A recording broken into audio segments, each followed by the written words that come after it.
मेरी सिस्टर के ग्रेड्स अजीब थे। जब मैं 600 स्कोर करता वो 610 स्कोर करती। जब मैं 610 तक पहुंचता वो तुरंत 620 पर चली जाती। उसका स्कोर हमेशा मेरे स्कोर से ठीक 10 पॉइंट्स ऊपर रुकता। लेकिन जब भी मैं एक दिन की छुट्टी लेकर एग्जाम मिस कर देता, मेरी सिस्टर के ग्रेड्स पूरी तरह बिखर जाते। और उसी से मेरी थ्योरी कंफर्म हो गई। मेरी सिस्टर के स्कोर्स मुझसे जुड़े हुए थे और इसी को आधार बनाकर मेरे दिमाग में एक पागल प्लान बनने लगा। अगर मैं नेशनल एग्जाम में 740 से ऊपर स्कोर करूं तो क्या होगा। एग्जाम से पहले के महीनों में मैं एक मंक की तरह जीने लगा। लेकिन सियना बिल्कुल उलटी थी। उसके पास मुझ पर भरोसा करने का सहारा था, इसलिए वो ऐसे बिहेव करती जैसे दुनिया उसी की हो। उसने पढ़ाई लगभग छोड़ दी और अपने दोस्तों के साथ पार्टी करती घूमती रहती। जब भी वो पकड़ी जाती, आंखें घुमाती और फोन टेबल पर पटक देती। नाक करना बंद करोगे? रिलैक्स, टॉप स्कोर तो मेरा ही होगा। और मैं उसे कभी निराश नहीं करता था। हर प्रैक्टिस एग्जाम में मैं उसे सीधे हमारी ग्रेड की फर्स्ट पोजीशन तक उठा देता था। मैं चाहता था कि वो एक नकली बादल पर नशे में रहे, जबकि मैं चुपचाप 741 के करीब पहुंचूं। सीनियर ईयर का दूसरा हिस्सा मुझे एक कुंद ब्लेड की तरह काटता रहा। हर दिन मैं सुबह 5 बजे उठता, रात 12 बजे सोता और बीच में खाने और बाथरूम ब्रेक के अलावा बस प्रॉब्लम्स ग्राइंड करता रहता। मैं खुद को उस छोटे कमरे में बंद कर लेता जहां कभी धूप नहीं आती थी और एक ऐसी मशीन की तरह भागता रहता जो कभी नहीं रुकती। सियना का कमरा ठीक बगल में था। मैं उसे दोस्तों के साथ वीडियो कॉल्स पर हंसते सुनता या किसी शो पर चीखते हुए। कभी कभी वो जानबूझकर वॉल्यूम बढ़ा देती, जैसे मुझे चिढ़ा रही हो कि वो जो चाहे कर सकती है। लेकिन मुझे फर्क नहीं पड़ता। मैंने बहुत पहले ही हर आवाज को इग्नोर करना सीख लिया था। मेरे दिमाग में सिर्फ एक नंबर घूम रहा था, 741। वो मेरे सीने में ठोकी गई एक कील जैसा था और हर बार जब मेरा मन हार मानने का करता, मैं उस पर और जोर से दबाव डालता। वही दर्द मुझे जागते रखता था। मार्च में सियना बार बार मेरे कमरे में आने जाने लगी। पहले मैंने ज्यादा ध्यान नहीं दिया, शायद वो कुछ ढूंढ रही हो। लेकिन फिर मुझे महसूस हुआ कि कुछ गलत था। वो मुझे अलग नजरों से देखने लगी। उसकी आंखों में सस्पिशन था, जैसे वो मुझे टेस्ट कर रही हो। एक बार मैं पेपर का सबसे मुश्किल मैथ प्रॉब्लम कर रहा था, तभी उसने दरवाजा खोला, मेरे पीछे खड़ी हो गई और काफी देर तक मेरी स्क्रैच पेपर को देखती रही। तुम हाल में बहुत मेहनत से पढ़ रहे हो, क्या चल रहा है? मैंने सिर भी नहीं उठाया, लिखता रहा। कुछ नहीं, एग्जाम आने वाला है और क्या करूं? सियना थोड़ा और झुक गई, मेरी राइटिंग देखने की कोशिश करते हुए। लेकिन तुम पहले कभी इतने सीरियस नहीं थे। मेरा दिल एक पल को उछला, लेकिन चेहरा शांत रहा। मैंने जानबूझकर एक भारी सांस छोड़ी, पेन नीचे रखा और थका हुआ होने का नाटक किया। मॉम और डैड बोल रहे हैं कि अगर मैं टॉप यूनिवर्सिटी में नहीं गया तो वो मेरा सपोर्ट बंद कर देंगे। मैं क्या करूं? सियना का चेहरा ढीला पड़ा और उसके होंठों पर स्mirk आ गया। तुम टॉप यूनिवर्सिटी? वो मुड़ी और जाते जाते एक आखिरी ताना मार गई। खुद को जला मत लेना, टॉप स्कोर तो मेरा ही होगा। मैं उसे बिना कुछ कहे जाते देखता रहा। जैसे ही दरवाजा बंद हुआ, मैंने फिर से पेन उठा लिया और मेरे होंठों का कोना हल्का ऊपर उठ गया। अच्छा, मुझे कम आंकती रहो। जितना कम रिस्पेक्ट करोगी, मैं उतना ज्यादा सुरक्षित रहूंगा। लेकिन सियना की सावधानी पूरी तरह खत्म नहीं हुई। अगले कुछ हफ्तों में वो मेरी पढ़ाई के बारे में सुराग ढूंढने लगी। वो पूछती कि कौन से सब्जेक्ट्स मेरे लिए मुश्किल हैं, प्रैक्टिस एग्जाम्स में मेरे कितने मार्क्स आ रहे हैं। कभी कभी वो सिर्फ मेरा कॉन्फिडेंस हिलाने के लिए बातें करती। मैं उसकी हर चाल का जवाब देता। हर प्रैक्टिस एग्जाम में जानबूझकर अपने स्कोर्स रोक कर रखता। टॉप 5 में रहता। न ज्यादा चमकदार न सस्पिशियस, मेरा असली वेपन छुपा रहता। सबसे मुश्किल प्रॉब्लम टाइप्स और सबसे ट्रिकी टेक्निक्स, मैं उन्हें सिर्फ रात में अकेले प्रैक्टिस करता। काम खत्म होने के बाद मैं अपनी स्क्रैच पेपर्स टुकड़ों में फाड़ देता और टॉयलेट में फ्लश कर देता। कोई निशान नहीं छोड़ता। एक रात में कंपटीशन लेवल प्रॉब्लम्स कर रहा था, तभी लिविंग रूम से आवाजें आईं। मॉम और सियना बात कर रही थीं। मैंने दरवाजा थोड़ा खोला और सुनने लगा। सियना, क्या मार्क हाल में खुद पर बहुत दबाव डाल रहा है? मैं उसे हर दिन कमरे में बंद देखती हूँ, वो खाने तक बाहर नहीं आता। सियना ऐसे हंसी जैसे ये कोई बात ही नहीं थी। मॉम, आप किस बात की चिंता कर रही हो? चाहे वो कितनी भी मेहनत कर ले, वो आखिर कितनी दूर जाएगा? वो जितना स्कोर करेगा, मैं उससे 10 पॉइंट ज्यादा स्कोर करूंगी। वो जितनी मेहनत करेगा, मेरा स्कोर उतना ऊपर जाएगा। हाँ हाँ हाँ, मेरी स्मार्ट गर्ल, उसे मेहनत करने दो। वो तो बेसिकली तुम्हारे लिए काम कर रहा है। दोनों हंसने लगीं। मैं हर शब्द सुनता रहा। मेरी मुट्ठियां इतनी कस गईं कि नाखून हथेलियों में ढंस गए, लेकिन ऊपर से मैं शांत रहा। मैंने चुपचाप दरवाजा बंद किया और वापस अपनी प्रॉब्लम्स पर लौट गया। अप्रैल की एक रात मैं हमेशा की तरह अपने कमरे में पढ़ रहा था। तभी मुझे दरवाजे के बाहर बेहद हल्की सी आवाज सुनाई दी। मैं तुरंत जम गया और ध्यान से सुनने लगा। कदमों की आहट इतनी धीमी, जैसे कोई चाहता हो कि उसकी आवाज बिल्कुल ना आए। फिर दरवाजे का हैंडल बहुत धीरे धीरे घूमने लगा। उसी पल मैं समझ गया, वो जासूसी कर रही थी। मैंने पीछे मुड़कर नहीं देखा। मैं ऐसे दिखाता रहा जैसे पढ़ाई में डूबा हूं, लेकिन उससे पहले ही मैं सामने रखी शीट बदल चुका था। असली एडवांस्ड मटेरियल मेरी ड्रॉअर में गहराई से बंद था। दरवाजा बस थोड़ा सा खुला और आंख के कोने से मैंने सियना का आधा चेहरा देख लिया। उसकी नजर सीधे मेरी डेस्क पर घूम रही थी। मैंने जानबूझकर लंबी सांस छोड़ी और खुद से बड़बड़ाया, मैं ये फिर गलत कैसे कर गया? ये बहुत मुश्किल है। मैंने नोटबुक बंद की और थकने का नाटक करते हुए डेस्क पर झुक गया। धीरे से दरवाजा फिर बंद हुआ। कदमों की आवाज दूर चली गई। मैं सीधा बैठा और ठंडी हंसी हंसा। सियना, जितना ज्यादा तुम मुझे देखती हो उतना ही साबित होता है कि तुम डरी हुई हो। तुम सबसे बेहतर जानती हो कि वो स्कोर्स तुम्हारे नहीं हैं। तुम सिर्फ एक पैरासाइट हो। मेरे बिना तुम कुछ भी नहीं हो। मई के प्रैक्टिस एग्जाम में मैंने 695 स्कोर किया। सियना ने 705, ग्रेड में फर्स्ट। जिस दिन रिजल्ट आया उसने घर पर सेलिब्रेशन रखी। मॉम और डैड उसके आसपास घूम रहे थे, जैसे उसने पूरे परिवार का नाम रोशन कर दिया हो। डाइनिंग टेबल उसके पसंदीदा डिशेस से भरी थी और मैं कोने में चुपचाप बैठा खा रहा था, जैसे मेरा कोई अस्तित्व ही नहीं था। डैड ने चॉपस्टिक्स नीचे रखी और गर्व से सियना को देखा। एक्सेलेंट वर्क सियना, ऐसे ही जारी रखो। एग्जाम तुम्हारी मुट्ठी में है। यही मेरी बेटी है। स्मार्ट जीन्स फैमिली में चलते हैं। मॉम भी तुरंत बोल पड़ी, आवाज गर्व से भरी हुई। उन्होंने छुपाने की कोशिश तक नहीं की। सियना ने मेरी तरफ देखा। होंठों पर मजाक उड़ाती मुस्कान थी। थोड़ी मेहनत और करो मार्कस, मुझसे बहुत पीछे मत रह जाना। मॉम और डैड के लिए शर्मनाक होगा। मैंने बस हल्की सी आवाज निकाली। कोई बहस नहीं। मैं चुपचाप खाना खाता रहा, लेकिन अंदर से मैं हंस रहा था। एंजॉय करो, सब महसूस कर लो, क्योंकि ये आखिरी बार है जब तुम चमकोगी। उस रात मैं बिस्तर पर लेटा था, आंखें पूरी खुली हुई। नेशनल एग्जाम के उन 2 दिनों की हर पॉसिबल सिचुएशन बार बार दिमाग में दोहरा रहा था। जून आया। नेशनल एग्जाम ठीक समय पर आ गया। एग्जाम से एक रात पहले सियना दोस्तों के साथ शराब पीने बाहर गई। वो इसे प्री सेलिब्रेशन कह रही थी। मॉम ने उसे रोका तक नहीं, बल्कि उसके हाथ में पैसे भी रख दिए। तुमने बहुत मेहनत की है स्वीट हार्ट, जाओ मजे करो। मैं अपने कमरे के दरवाजे की दरार से ये सब देख रहा था, लेकिन मुझे कुछ महसूस नहीं हुआ, सिर्फ आयरनी। उस रात मैं 8 बजे ही सो गया। अलार्म सुबह 6 का लगाया। बिस्तर पर लेटा मैं अजीब तरह से शांत था, जैसे म्यान में रखा ब्लेड जो निकलने का इंतजार कर रहा हो। जो कुछ मैंने इतने समय दबाकर रखा था उसका हिसाब कल मिलेगा। अगली सुबह मैं ठीक समय पर उठा, थोड़ा ब्रेकफास्ट खाया और निकल गया। मॉम सियना को एग्जाम हॉल छोड़ने गईं। मुझे बस आधे मन से बोली, अपना बेस्ट देना। मैंने बस सिर हिलाया। अब कुछ कहने का कोई मतलब नहीं था। ये आखिरी बार था। इसके बाद हमारे रास्ते अलग हो जाएंगे। एग्जाम पुरानी स्कूल बिल्डिंग में था। मेरी सीट तीसरी मंजिल पर थी,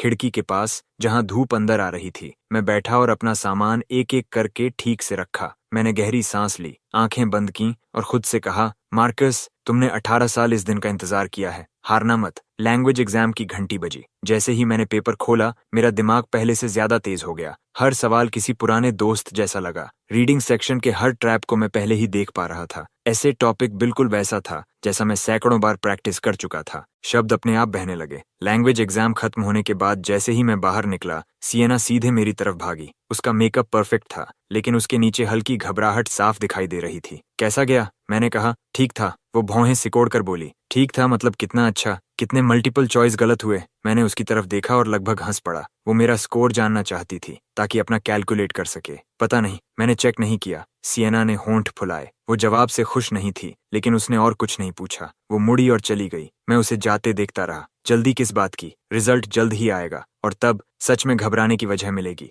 लेकिन उसी दोपहर मैथ एग्जाम के बीच में कुछ गलत हो गया। अचानक मेरे पेट में भयानक ऐंठन उठी। शायद सुबह कुछ गलत खा लिया था, शायद प्रेशर की वजह से। एक पल में ठंडा पसीना पूरे शरीर पर फैल गया। मैं कुछ सेकंड के लिए डेस्क पर झुक गया। दिमाग सीधा काम ही नहीं कर रहा था। एक प्रॉक्टर मेरे पास आया और धीरे से बोला, तुम ठीक हो? नर्स ऑफिस जाना है। मैंने सिर हिला दिया, दांत भींच लिए। मैं ठीक हूँ। मजाक कर रहे हो क्या? मैंने इस एग्जाम के लिए 18 साल इंतजार किया है, चाहे जान चली जाए। ये पेपर मैं पूरा करके ही रहूंगा। मैंने अपने नाखून जोर से जांघ में गड़ा दिए। तेज दर्द ने कुछ देर के लिए पेट की तकलीफ को दबा दिया और मैं आगे बढ़ गया। नंबर्स और फॉर्मूलाज मेरी आंखों के सामने धुंधले हो रहे थे, लेकिन सालों की मसल मेमोरी हर सवाल पार करवा रही थी। आखिरी क्वेश्चन सबसे मुश्किल था। मैंने आंसर को 3 अलग तरीकों से वेरीफाई किया। पूरी तरह यकीन होने के बाद ही पेन नीचे रखा। एग्जाम हॉल से बाहर निकलते समय मेरी हालत लगभग गिरने जैसी थी। मैं एक खाली कोने में गया, झुककर बैठ गया और काफी देर तक वहीं रहा। सियना ने मैसेज किया, मैथ कैसा गया? मैंने सिर्फ 2 शब्द लिखे, ठीक था। तुरंत रिप्लाई आया,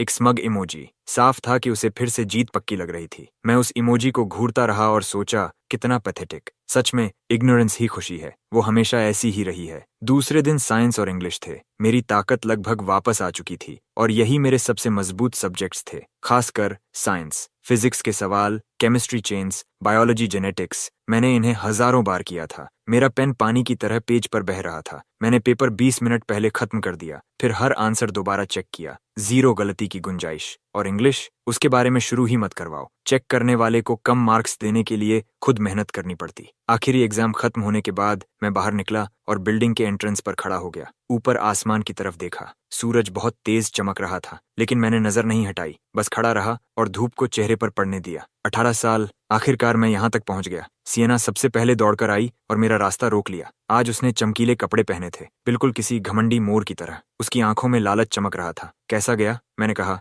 अच्छा, पहले से भी बेहतर। मेरी जिंदगी का सबसे अच्छा एग्जाम। सियना की आंखें ऐसे चमकी जैसे जैकपॉट लग गया हो। वो घूमी और सीधा मॉम और डैड की तरफ भाग गई। मॉम, डैड, मार्कस कह रहा है उसका एग्जाम बहुत अच्छा गया। इसका मतलब मेरा तो और भी अच्छा हुआ। मैं उसे जाते हुए देख मुस्कुराया, एक शिकारी की मुस्कान जो अपने शिकार को खुद जाल में जाते देख रहा हो। सियना, पता है तुम अभी कैसी लग रही हो? एक पतंगे जैसी जो आग की तरफ उड़ रही हो और उसे सूरज समझ रही हो। एग्जाम खत्म होने के बाद समर ब्रेक शुरू हो गई और सियना पूरी तरह खुल गई। उसने मॉम और डैड से वादा किया कि वो पूरे प्रोविंस की टॉप 10 में आएगी। उसने एडवांस अलाउंस के नाम पर ढेर सारे पैसे लिए, सबसे महंगा फोन और लैपटॉप खरीदा और मॉम डैड की बचत अपने निकम्मे दोस्तों के साथ ट्रिप्स पर उड़ाने लगी। उसके सोशल मीडिया पर रोज नई फोटोज आती थीं, रेस्टोरेंट, शॉपिंग, पार्टी, बस यही। उसे किसी बात की चिंता नहीं थी। एक रात मैं उसकी पोस्ट्स देख रहा था। एक फैंसी रेस्टोरेंट की फोटो थी, कैप्शन लिखा था, future top scorer celebrating early. नीचे लाइक्स और कमेंट्स की बाढ़ थी। सियना, तुम कमाल हो,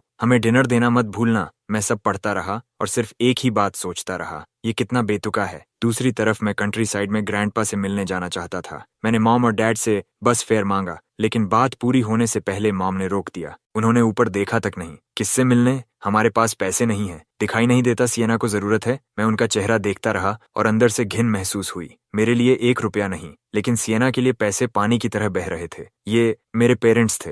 डैड सोफा पर टीवी देख रहे थे। उन्होंने सिर तक नहीं घुमाया और बोले, अगर जाना है तो खुद इंतजाम करो, हमसे उम्मीद मत रखना। मैंने एक शब्द नहीं कहा, बस मुड़ा और कमरे में चला गया। अगली सुबह मैं कंस्ट्रक्शन साइट पर गया और ईंटें उठाने का काम ढूंढ लिया। सूरज इतनी तेजी से सिर पर पड़ता था कि आंखों के सामने धब्बे आने लगते, लेकिन मैंने दांत भींचे और पूरे 2 हफ्ते काम किया। ग्रैंडपा के लिए कुछ लेने और यात्रा का खर्च निकालने के लिए इतना करना जरूरी था। वो 2 हफ्ते मेरी जिंदगी के सबसे कठिन दिनों में से थे। मैंने लगभग 1000 युएन बचाए। आने जाने और कुछ गिफ्ट्स के लिए बस उतने ही काफी थे। और जिस दिन रिजल्ट्स आने वाले थे, उसी दिन सियना का 18वां बर्थडे भी था। अपनी जिंदगी के सबसे बड़े पल में खुद को ताज पहनाने के लिए उसने एक बेहद शानदार बैंक्वेट रखी। हर आंट, अंकल, कजिन, साथ में मॉम डैड के कोवर्कर्स और बॉसेस तक बुलाए गए थे। पूरा बैंक्वेट हॉल चापलूसी और शोर से गूंज रहा था। एक दूर का रिश्तेदार वाइन का गिलास लेकर डैड के पास आया और मुस्कुराते हुए बोला, मिस्टर लिन, आपकी तो लॉटरी लग गई। फ्रेटर्नल ट्विंस और दोनों ही इतने टैलेंटेड। तभी दूसरा रिश्तेदार बीच में कूद पड़ा।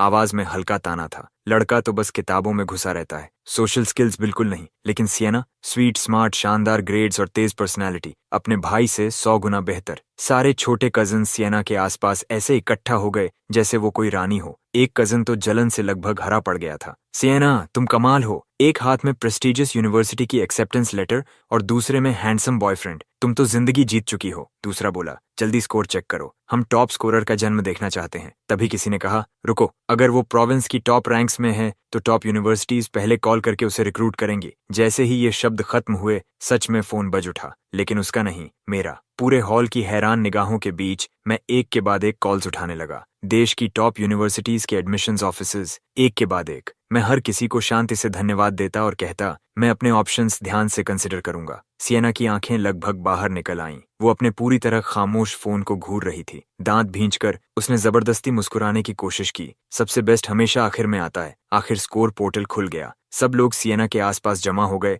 और लॉग इन करने के लिए बोलने लगे। मैं चुपचाप एक कोने में अपना पेज खोल रहा था। मुझे पता था क्या आने वाला है, लेकिन फिर भी इस पल में मेरी हथेलियां पसीने से भीग गईं। मॉम ने सबसे पहले मेरी तरफ देखा और सामान्य लहजे में पूछा, कितना आया? मैंने फोन उठाकर सबको दिखाया। आवाज शांत थी। 741। पूरा हॉल फट पड़ा। अंदर उमड़ती भावनाओं की लहर को मैंने जबरदस्ती रोक लिया। चेहरा पत्थर जैसा रखा। मैंने कर दिखाया, सच में कर दिखाया। मॉम 1 सेकंड के लिए रुकी, हल्का सा सिर हिलाया, दूसरी बार देखने की भी जरूरत नहीं समझी और सीधे सिएना की तरफ भागी। उनकी आवाज उत्साह से कांप रही थी। जल्दी, सिएना का तो इससे भी ज्यादा होगा। सिएना चारों तरफ से घिरी हुई थी, बचने की कोई जगह नहीं थी। कांपती उंगलियों से उसने कन्फर्म दबाया। अगले ही पल उसका चेहरा पत्थर बन गया। उसके चेहरे का एक्सप्रेशन अनमोल था, जैसे किसी ने उसे जिंदा मक्खी निगलने पर मजबूर कर दिया हो। स्क्रीन पर लाल रंग में 3 डिजिट्स चमक रहे थे। 757। सिएना की आवाज कांप रही थी। पूरा हॉल खामोश हो गया। एक अनजान रिश्तेदार अभी भी आंखें बंद करके खुशी में बोल रहा था, अरे वाह,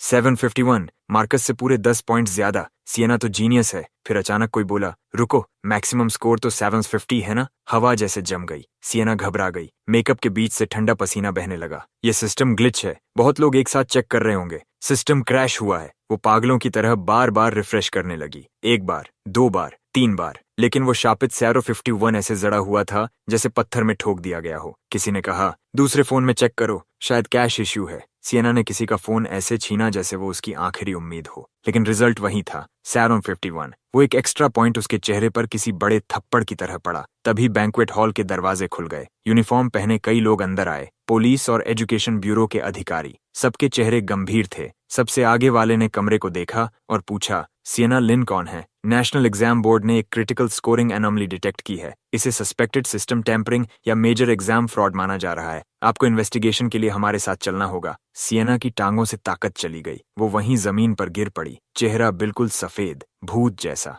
मॉम और डैड अधिकारियों को देखकर घबरा गए, लेकिन उनकी पहली प्रतिक्रिया अपनी बेटी को संभालना नहीं थी। उन्हें एक बलि का बकरा चाहिए था। इस पूरे केओस के बीच मॉम ने सच में मुझे आगे धक्का दिया। मेरी तरफ उंगली करके चिल्लाई, इसी ने किया। ये अपनी सिस्टर से जलता है। इसने सिस्टम हैक करके स्कोर बदल दिया। ऑफिसर्स, इसे अरेस्ट करो। मेरी बेटी का इससे कोई लेना देना नहीं। और फिर वही हुआ। फिर से यही मेरे पेरेंट्स थे। जैसे ही कुछ गलत होता, बिना एक पल सोचे मुझे बस के नीचे फेंक देते। फर्क नहीं पड़ता बहाना कितना बेवकूफी भरा है, कितना बेमतलब है। जब तक उनकी प्यारी बेटी बच जाए, मुझे कुर्बान करना उनके लिए कुछ भी नहीं था। मेरे अंदर कुछ टूट जाता है। और अजीब बात यह थी कि मैं पहले से ज्यादा हल्का महसूस करता हूँ। मैं माँ का हाथ झटक देता हूँ और उस पूरे सर्कस को ठंडी नजरों से घूरता हूँ। मैं हैकर नहीं हूँ, मैं मार्कस लिन हूँ, पूरे प्रोविंस का टॉप स्कोरर। सिएना लिन वहीं खड़ी है जिसने 751 का मिरेकल किया था। वही है। पापा मेरी तरफ झपटते हैं, हाथ उठाकर मेरे चेहरे पर थप्पड़ मारने के लिए। मैं उनकी कलाई पकड़ लेता हूँ। मेरी आंखें इतनी खतरनाक थीं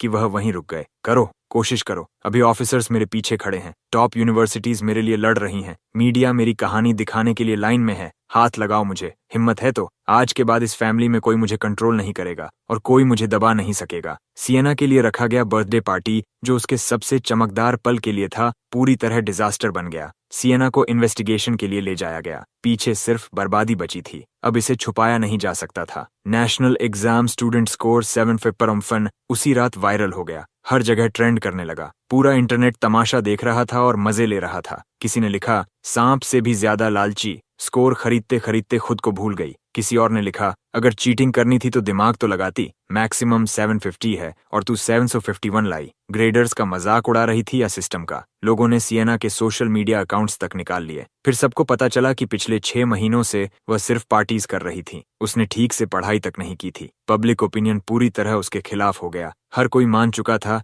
कि उसने अपने स्कोर में हेरफेर करवाया और गलती से 1 पॉइंट ज्यादा बढ़ गया। मैं कमेंट स्क्रॉल कर रहा था और ऐसी सेटिस्फैक्शन महसूस कर रहा था जिसे शब्दों में नहीं बता सकता। 18 साल, मैंने इस पल के लिए पूरे 18 साल इंतजार किया था। आखिरकार सबको सच दिख गया। इन्वेस्टिगेशन जल्दी खत्म हो गई। सिएना की आंसर शीट में अनोमली मिली। उसके मल्टीपल चॉइस आंसर्स किसी तरह बाकी सबसे 1 पॉइंट ज्यादा स्कैन हुए थे, जिसकी वजह से टोटल मैक्सिमम से ऊपर चला गया। डायरेक्ट प्रूफ नहीं था कि उसने चीटिंग की थी, लेकिन फेयरनेस के लिए एजुकेशन ब्यूरो ने उसे बैकअप पेपर के साथ रीटेक देने का ऑर्डर दिया। जब यह खबर घर पहुंची, सिएना काउच पर लेटी फोन चला रही थी। रीटेक शब्द सुनते ही वह उछलकर खड़ी हो गई। उसका चेहरा सफेद पड़ गया। क्या मतलब रीटेक? मुझे दोबारा एग्जाम क्यों देना होगा? मेरा स्कोर असली है, गलती सिस्टम की थी। पापा पास बैठे थे। उनका चेहरा काला पड़ गया था। वह दबी आवाज में बोले, धीरे बोलो, पड़ोसी सुन लेंगे। माँ इधर उधर चक्कर लगा रही थी, सिएना को शांत कराने की कोशिश करते हुए साथ में नया प्लान भी बना रही थी। घबराओ मत सिएना,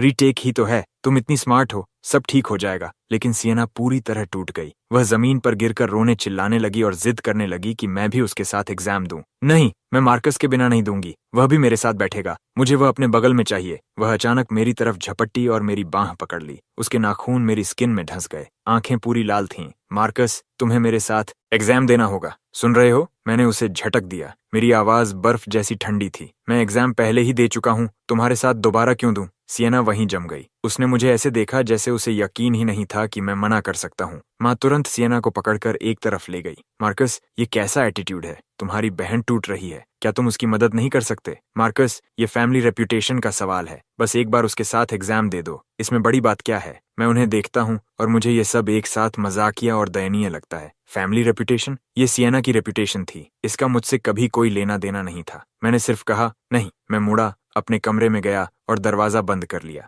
वह चाहे जितना नॉक करें, चाहे जितना चिल्लाएं, मैंने दरवाजा नहीं खोला। एजुकेशन ब्यूरो ने उनकी रिक्वेस्ट भी रिजेक्ट कर दी। आखिर में सियना को फुल सुपरविजन में अकेले रीटेक देना पड़ा। Exam room city education bureau का कॉन्फ्रेंस रूम था। कैमरास 24 घंटे चालू थे और 3 प्रॉक्टर्स उसकी हर हरकत देख रहे थे ताकि इस बार कुछ गलत ना हो। रिजल्ट बिल्कुल वैसा ही निकला जैसा होना था। पूरी डिजास्टर। उसका रीटेक स्कोर 177। वह रैंडम गेस करके भी इससे ज्यादा ला सकती थी। शुरू से ही उसका असली लेवल लगभग 300 के आसपास था और पिछले 6 महीनों में वह सिर्फ डेटिंग करती रही, नंबर 1 बनने के सपने देखती रही, लेकिन एक बार भी किताब नहीं खोली। जिस दिन रिजल्ट आया, मैं कंस्ट्रक्शन साइट पर ईंटें उठा रहा था। तभी एक क्लासमेट ने मैसेज भेजा कि सियना को रीटेक में 157 स्कोर मिला है। मैं एक पल के लिए जम गया, फिर मैं हंस पड़ा। मैं जमीन पर बैठकर इतना हंसा कि उठ ही नहीं पाया। कोवर्कर्स को लगा मुझे हीट स्ट्रोक हो गया है। उनमें से एक ने मुझे पानी की बोतल दी। मैंने हाथ हिलाकर मना कर दिया। मैं ठीक हूँ, मैं बस बहुत बहुत खुश हूँ। ये रीटेक उसकी आखिरी नकली परत भी नोचकर फेंक चुका था। पहले सार में 1, फिर 157। ये फर्क इतना बड़ा था कि इंटरनेट पूरी तरह फट पड़ा। कमेंट्स सोने जैसे थे। 157, यही उसका असली लेवल है। मामला खत्म। 751 पक्का चीटिंग थी। किसी ने तो मीम तक बना दिया। एक तरफ 751, दूसरी तरफ 157। कैप्शन था, एक रीटेक में स्वर्ग से नरक तक। सियना साइबर बुलिंग झेल नहीं पाई। उसने अपने सीनियर ईयर से पहले के ट्रांसक्रिप्ट्स डालकर खुद को बचाने की कोशिश की, लेकिन इंटरनेट ने सब खोद निकाला। उसके पुराने स्कोर्स जो कभी 300 पार नहीं करते थे, और सीनियर ईयर में उसका अचानक उछाल। लोग लिखने लगे, कूड़े को चमका नहीं सकते। अब हर कोई यकीन कर चुका था कि उसने सीनियर ईयर की शुरुआत से ही चीटिंग की थी। इतना ही नहीं, उन्होंने मेरे ट्रांसक्रिप्ट्स भी निकाल लिए। एलिमेंट्री स्कूल से लेकर हाई स्कूल तक हर बड़ा एग्जाम रिकॉर्ड बाहर आ गया। पहले दिन से टॉप 3, साल दर साल मजबूत। लोगों ने कमेंट किया, अब इसे कहते हैं असली चीज। कोई बोला, क्या ये सच में भाई बहन है? इतना बड़ा फर्क कैसे? दूसरा बोला, एक 750 मारता है और दूसरी 250 भी पार नहीं कर पाती। मैं कमेंट्स पढ़ता रहा और मेरे अंदर भावनाएं उलझ गईं।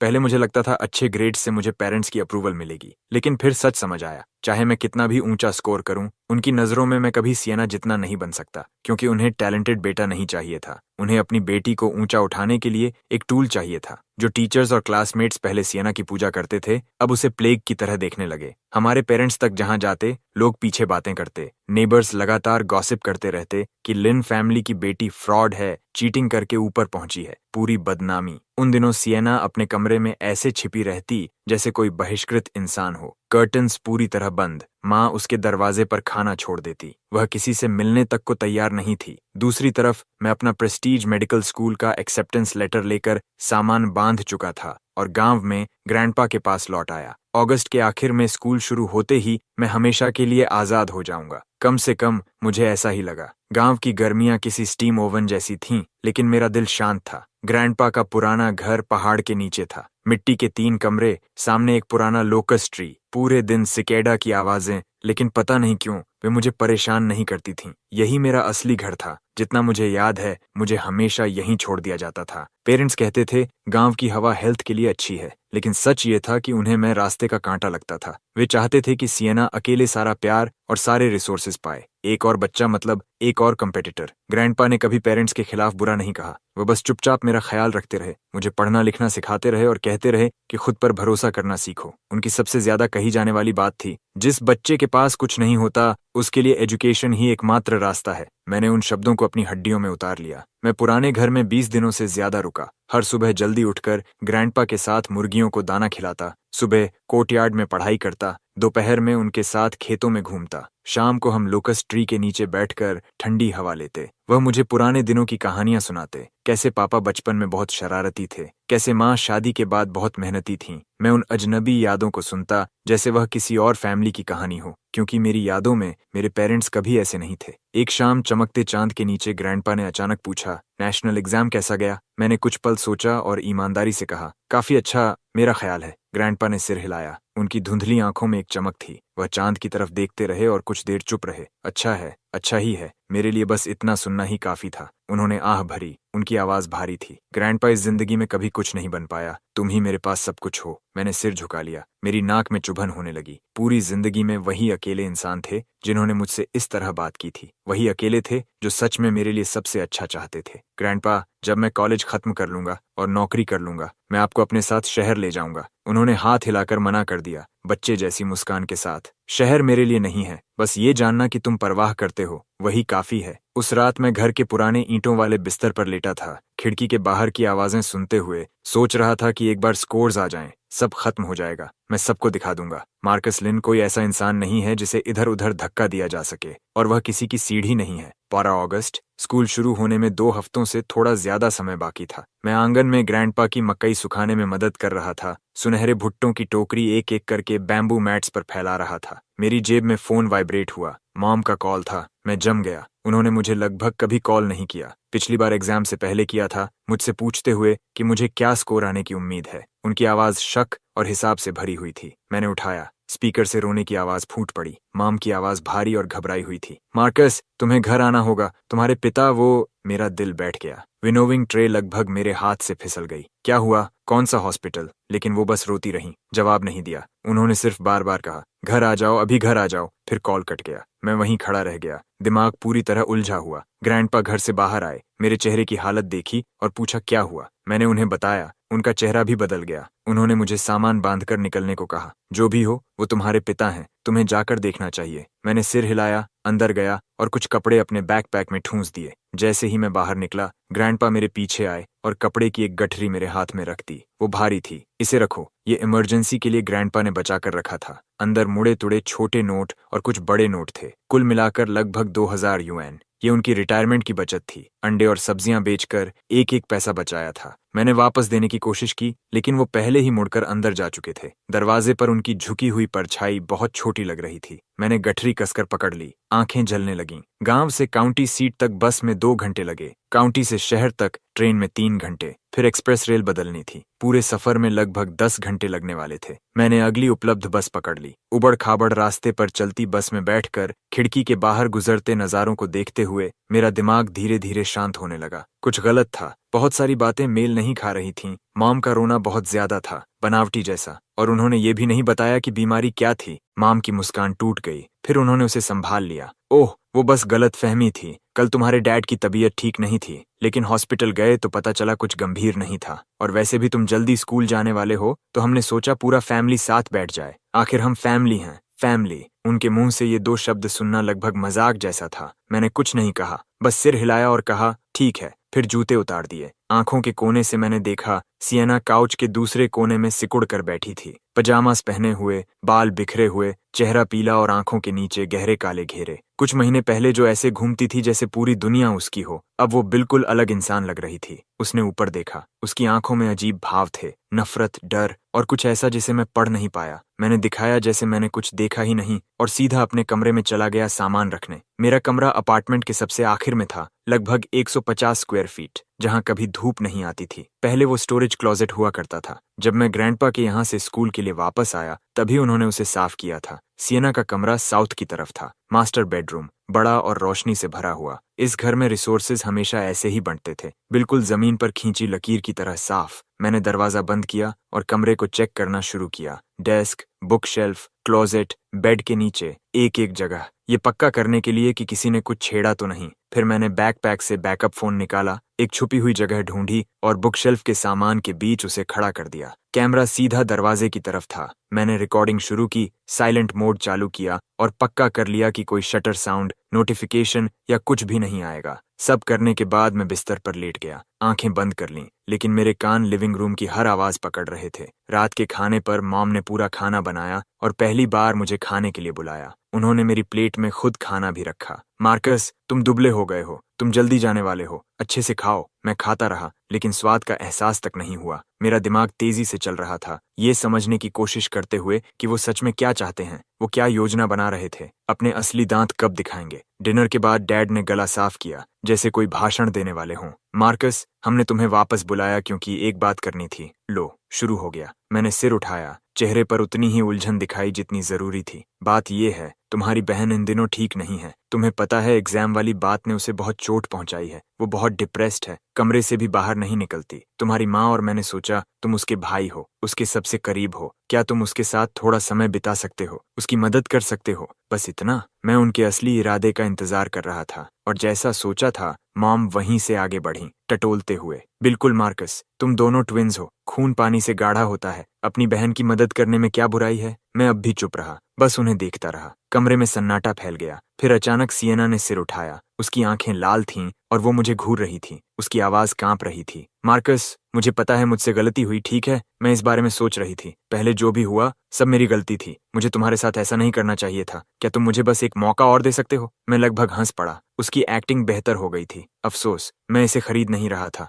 मैंने सीधा पूछा, तुम लोग मुझसे सच में क्या चाहते हो? मैंने पर्दा एकदम खींच कर हटा दिया। मेरे पास खेल खेलने का धैर्य नहीं था। मॉम और डैड ने एक दूसरे की तरफ देखा, जैसे तय कर रहे हों कि अब समय आ गया है। आखिर डैड ने अपने पत्ते खोल दिए। मार्कस, बात यह है, हमने एक प्लान सोचा है जिससे सिएना भी कॉलेज जा सकती है। मैंने भौं उठाई, उन्हें आगे बोलने का इशारा दिया। सिएना ने हमें एग्जाम स्कोर वाली बात बताई, वो 10 पॉइंट पैटर्न। शायद तुम हमसे बेहतर समझते हो। तुम दोनों के बीच कोई खास कनेक्शन है। जब तक तुम उसके साथ हो, उसके मार्क्स बढ़ जाते हैं। मेरा दिल झटका खाकर धड़क उठा। उसने सचमुच उन्हें ये राज बता दिया था। डैड उठकर मेरे पास आए, उनकी आवाज में कोई सवाल नहीं था। तो तुम्हारी माँ और मैंने बात की, क्यों ना तुम एक साल रुक जाओ, सीनियर ईयर दोबारा पढ़ो और अगले साल सिएना के साथ एग्जाम दो। वो भी किसी अच्छे स्कूल में चली जाएगी। एक फैमिली से 2 बच्चे, प्रेस्टीज में। कितना नाम होगा पूरे परिवार का। मैं उन्हें घूरता रहा, इसलिए नहीं कि उनकी मांग बेतुकी थी, हालांकि थी, बल्कि इसलिए कि वो इसे बोलते वक्त खुद को कितना सही समझ रहे थे, जैसे मेरा भविष्य फेंक देना और सिएना को दे देना बिल्कुल स्वाभाविक हो। मॉम और आगे आईं,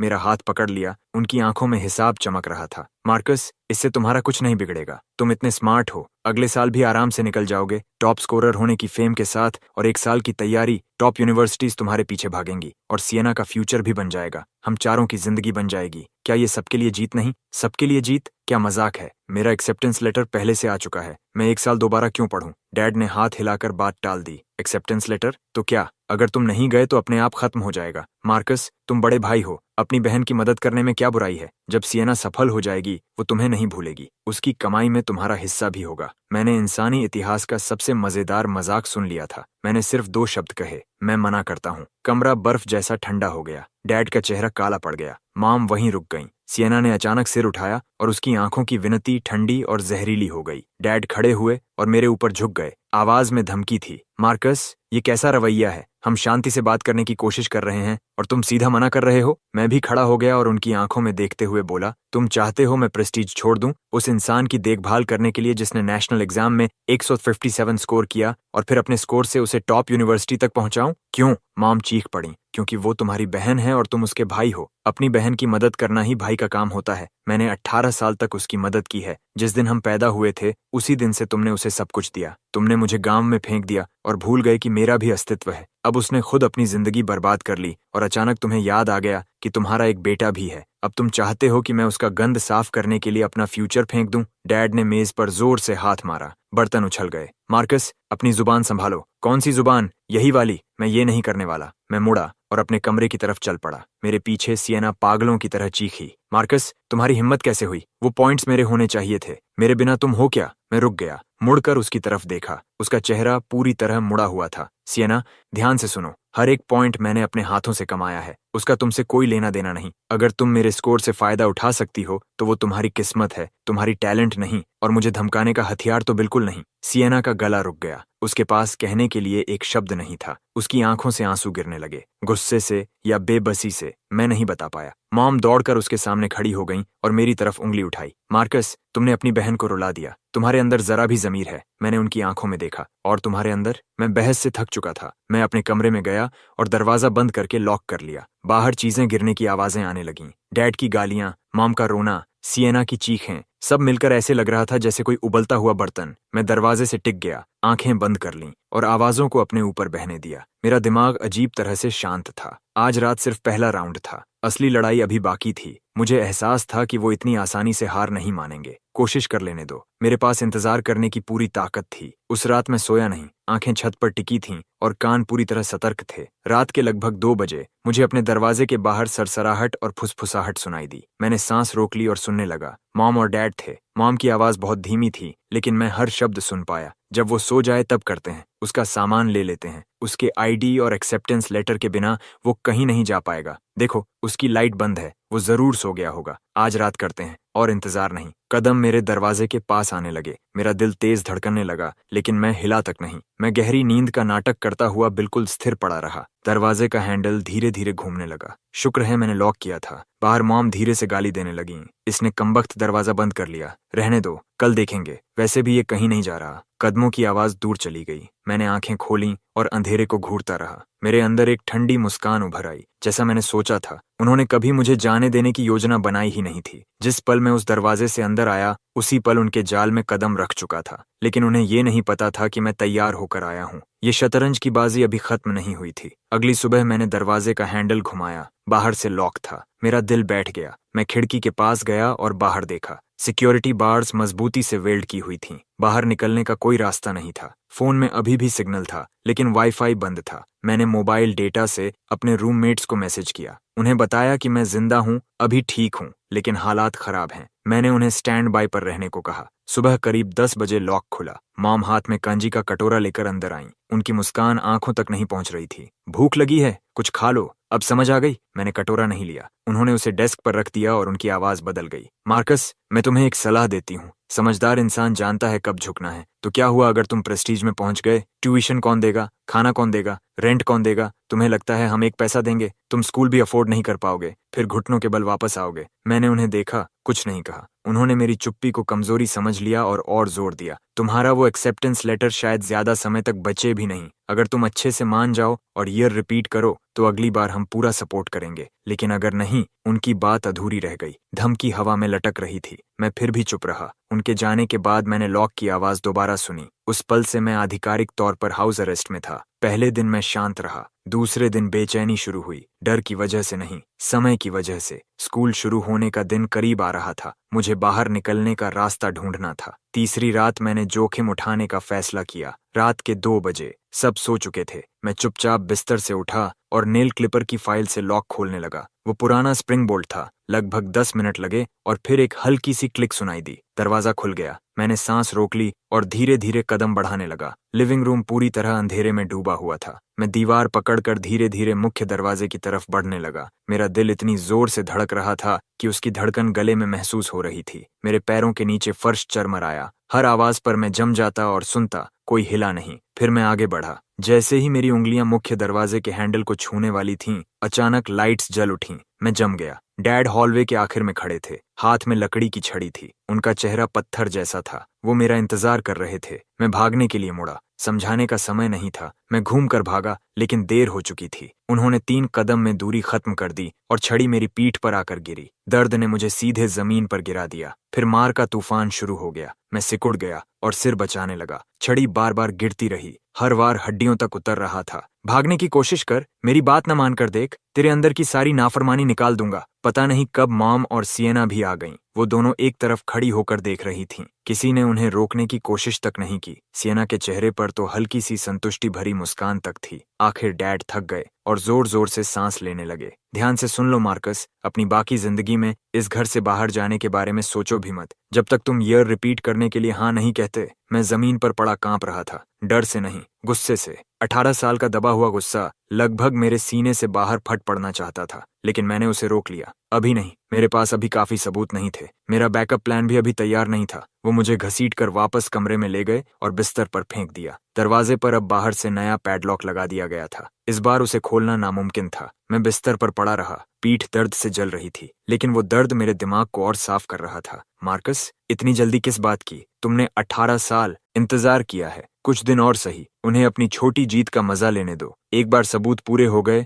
उनमें से कोई नहीं बचेगा। अगले 2 दिनों तक मैंने साथ निभाने का नाटक किया, अब और भागने की कोशिश नहीं की। खाना लाते तो खा लेता, सोने का समय होता तो सो जाता। ऊपर से मैं टूटा हुआ लग रहा था। मॉम और डैड को लगा कि पिटाई काम कर गई। उनकी सावधानी थोड़ी ढीली पड़ गई, लेकिन दरवाजा अब भी बंद था। मैं बाहर नहीं जा सकता था। इन 2 दिनों में मैंने उनका रूटीन पढ़ना शुरू किया। कौन कब सोता है, कौन कब उठता है, हर छोटी चीज दिमाग में नोट करता गया, सही समय का इंतजार करते हुए। चौथी रात आखिर उन्होंने कदम उठाया। रात के 2 या 7 बजे मुझे लॉक खुलने की आवाज सुनाई दी। वो झिझक वाली आवाज नहीं थी, कोई सच में दरवाजा खोल रहा था। मेरी आंखें बंद रहीं, सांस बिल्कुल सामान्य रही। मैं गहरी नींद का नाटक करता रहा, लेकिन मेरे शरीर की हर नस आग की तरह जल रही थी। दरवाजा खुला। कदम बहुत हल्के थे, जैसे मुझे जगाने से डर रहे हों। 2 लोग थे, उनकी सांसों से पहचान गया। एक मॉम थी, दूसरा डैड। वो धीरे धीरे मेरी डेस्क के पास गए और चीजें खंगालना शुरू कर दिया। मैं सोने का नाटक करता रहा, लेकिन मेरा दिल अपने आप तेज धड़क रहा था। मुझे ठीक पता था कि वो क्या ढूंढ रहे थे।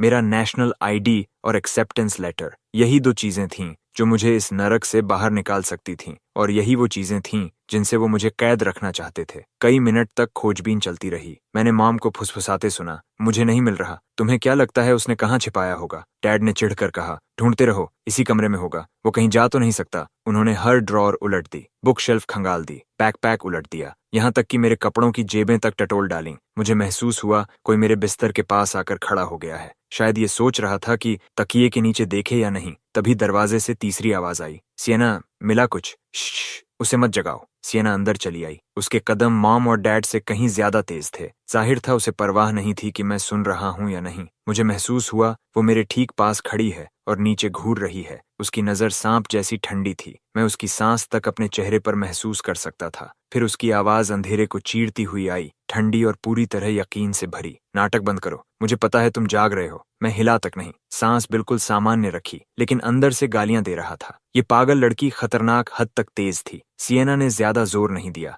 वो भी ढूंढने लगी, लेकिन उसके तरीके मॉम और डैड से कहीं ज्यादा बेरहम थे। चीजें हर तरफ फेंकी जाने लगीं। किताबें एक एक करके शेल्फ से खींचकर नीचे गिराई गईं। ड्रॉर्स तक बाहर खींचकर फेंक दिए गए। मैंने अपना नेशनल आईडी तकिए के कवर में सिले हुए एक गुप्त पॉकेट में छिपाया था और एक्सेप्टेंस लेटर को बहुत छोटा फोल्ड करके सूटकेस की लाइनिंग के अंदर सिल दिया था। मुझे लगा था कि वो कभी नहीं ढूंढ पाएंगे, लेकिन मैंने सिएना के जुनून को कम आंका था। उसने मेरा तकिया खींच लिया और पूरे पिलो केस को ऐसे टटोलना शुरू किया जैसे कोई ड्रग सर्च चल रही हो। उसकी उंगलियां हर कोने पर घूम रही थीं, कुछ भी नहीं छूट रहा था। जैसे ही उसका हाथ हिडन पॉकेट तक पहुंचा, वो जम गई। फिर अचानक खुशी से चीख उठी, मिल गया! मेरा सीना कस गया, लेकिन मैं फिर भी नहीं हिला। अगले ही पल वो पागलों की तरह मेरे सूटकेस पर टूट पड़ी। अंदर की सारी चीजें बाहर फेंक दी और लाइनिंग को फाड़ना शुरू कर दिया। कपड़ा फटने की आवाज कानों को चीर रही थी। उसके नाखून अंदर तक घुस गए। फिर अचानक उसे कुछ सख्त महसूस हुआ। अब मैं खुद को रोक नहीं पाया। मैं झटके से उठ बैठा और बेड साइड लैंप का स्विच दबा दिया। रोशनी पूरे कमरे में फैल गई। सबने आंखें सिकोड़ लीं। अब मैं सब साफ देख सकता था। डैड और मॉम डेस्क के पास खड़े थे। हाथ में मेरा नेशनल आईडी था। उनके चेहरे पर हल्का अपराध बोध था, लेकिन उससे कहीं ज्यादा धर्म का नकली भाव। सिएना सूटकेस के पास खड़ी थी। उसके हाथ में एनवेलोप था, वही एनवेलोप जिसमें मेरा एक्सेप्टेंस लेटर था। उसका चेहरा ऐसा लग रहा था जैसे उसने खजाना खोज लिया हो, लालच और खुशी से चमकता हुआ। मैं उन तीनों को घूरता रहा और बर्फ जैसी आवाज में पूछा, आधी रात में तुम लोग क्या कर रहे हो? उन्होंने एक दूसरे को देखा और फिर सीधा नाटक छोड़ दिया। डैड ने मेरा आईडी डेस्क पर पटक दिया। मार्कस, अब अच्छे बनने का खेल खत्म। सिएना ने हमें सब बता दिया। जब तक तुम पास रहते हो, उसका स्कोर बढ़ जाता है। तुम दोनों के बीच यही कनेक्शन है, इसे मान लो। मॉम एक कदम आगे आई। उसकी आंखों में धमकी और हिसाब किताब साफ दिख रहा था। मार्कस, मेरी बात सुनो। 1 साल और रुकने से तुम्हारा कुछ नहीं बिगड़ेगा। तुम इतने स्मार्ट हो कि अगले साल फिर से निकल जाओगे और सिएना भी कॉलेज चली जाएगी। एक परिवार के 2 बच्चे टॉप यूनिवर्सिटी में, इससे अच्छा और क्या होगा? मैंने कहा, नहीं।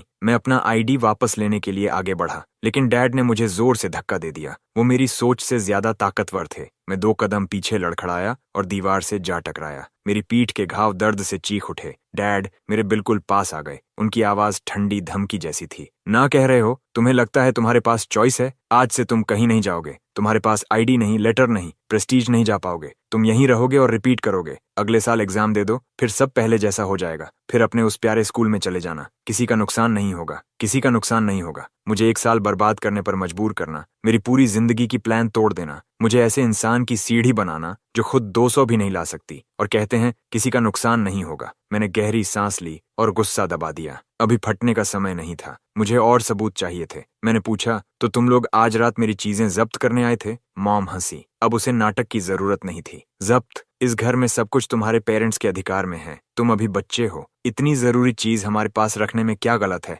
मैं सिएना की तरफ देखने लगा। वो एनवेलोप से एक्सेप्टेंस लेटर निकाल रही थी। उसके चेहरे पर बदले की खुशी चमक रही थी। उसने लेटर को ट्रॉफी की तरह ऊपर उठाया। फिर उसने कुछ ऐसा किया जिसे मैं जिंदगी भर नहीं भूलूंगा। उसने लेटर को दोनों हाथों से पकड़ा। उसकी आंखों में पागलपन भरी नफरत जल रही थी, और फिर मेरे सामने धीरे धीरे जानबूझकर उसे बीच से फाड़ दिया। रिप। आवाज तेज और चुभने वाली थी, जैसे कुछ टूट कर बिखर गया हो। लेकिन वो रुकी नहीं। उसने उसे बार बार फाड़ा, फिर से, जब तक वो कागज छोटे छोटे टुकड़ों में बदलकर बर्फ की तरह जमीन पर गिरने नहीं लगा। उसकी हर हरकत धीमी थी, जैसे वो हर पल का मजा ले रही हो। हर फाड़ के साथ उसकी मुस्कान और चौड़ी होती जा रही थी। मैं जमीन पर पड़े उन टुकड़ों को देखता रहा। एक पल के लिए मेरा दिमाग खाली हो गया। वो लेटर सिर्फ कागज नहीं था, वो 12 साल की कुर्बानी था। अनगिनत रातों की मेहनत थी, मेरी नई जिंदगी की शुरुआत थी, और उसने उसे टुकड़ों में बदल दिया। सिएना मेरे चेहरे को देखती रही और पागलों की तरह हंसने लगी। लेटर खत्म। अब देखती हूँ मार्कस, तुम रजिस्ट्रेशन कैसे करते हो। पूरी जिंदगी तुम मेरी सीढ़ी बने रहोगे। मैं चाहती हूँ कि तुम भी मेरे साथ कीचड़ में सड़ो। वो और ज्यादा बेकाबू होती जा रही थी। उसका पूरा शरीर कांप रहा था, बाल बिखरे हुए थे।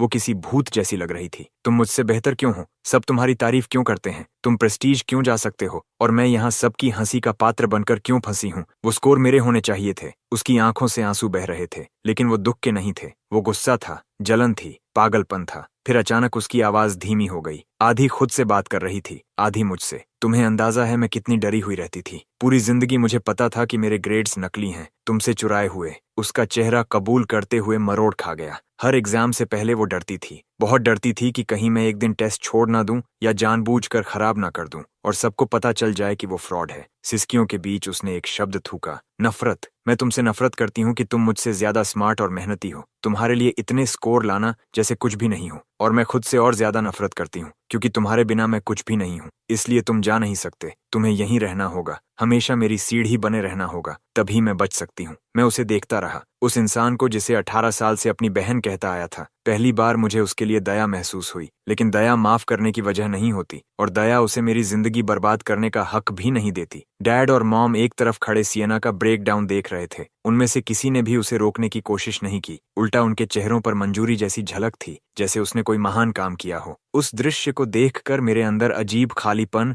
और दुख उठने लगा। ये मेरे परिवार वाले थे। तो यही होता है, खून पानी से गाढ़ा होता है। मैंने सिर झुकाया और फर्श पर पड़े फटे हुए टुकड़ों को देखने लगा। मेरे कंधे कांपने लगे। उन्हें लगा मैं रो रहा हूँ, उन्हें लगा मैं टूट चुका हूँ। मॉम ने व्यंग्य से हंसते हुए कहा, ओह बस करो रोना, इतनी बड़ी बात नहीं है। अगले साल एग्जाम दे देना, इसे सबक समझो, आगे से ज्यादा आज्ञाकारी बनो। मैंने कुछ नहीं कहा, बस नीचे बैठ गया और कांपते हाथों से कागज के टुकड़े उठाने लगा। सिएना मुझे जमीन पर यूं टूटते हुए देख रही थी और उसकी मुस्कान और चौड़ी हो गई। रो और रो, तुम इसी लायक हो, यही तुम्हारी किस्मत है। मैं धीरे से ऊपर देखने लगा। वो अचानक जम गई, क्योंकि मेरी आंखों में आंसू नहीं थे। वहां सिर्फ बर्फ जैसी ठंडी नफरत थी और एक हल्की सी मुस्कान जो एक पल में गायब हो गई। उसी मुस्कान ने उसे डरा दिया। वो अनजाने में एक कदम पीछे हट गई। तुम मुस्कुरा क्यों रहे हो? मैं धीरे धीरे खड़ा हुआ। मेरी आवाज भारी थी, लेकिन शांत। कुछ नहीं, बस सोच रहा था तुम्हारी एक्टिंग कमाल की थी। अगर कुछ नहीं हुआ तो एक्टिंग ट्राई करना। मैं वहीं रुक गया, फिर बिस्तर के किनारे बैठ गया और टूटने का नाटक करने लगा। आंखें खाली,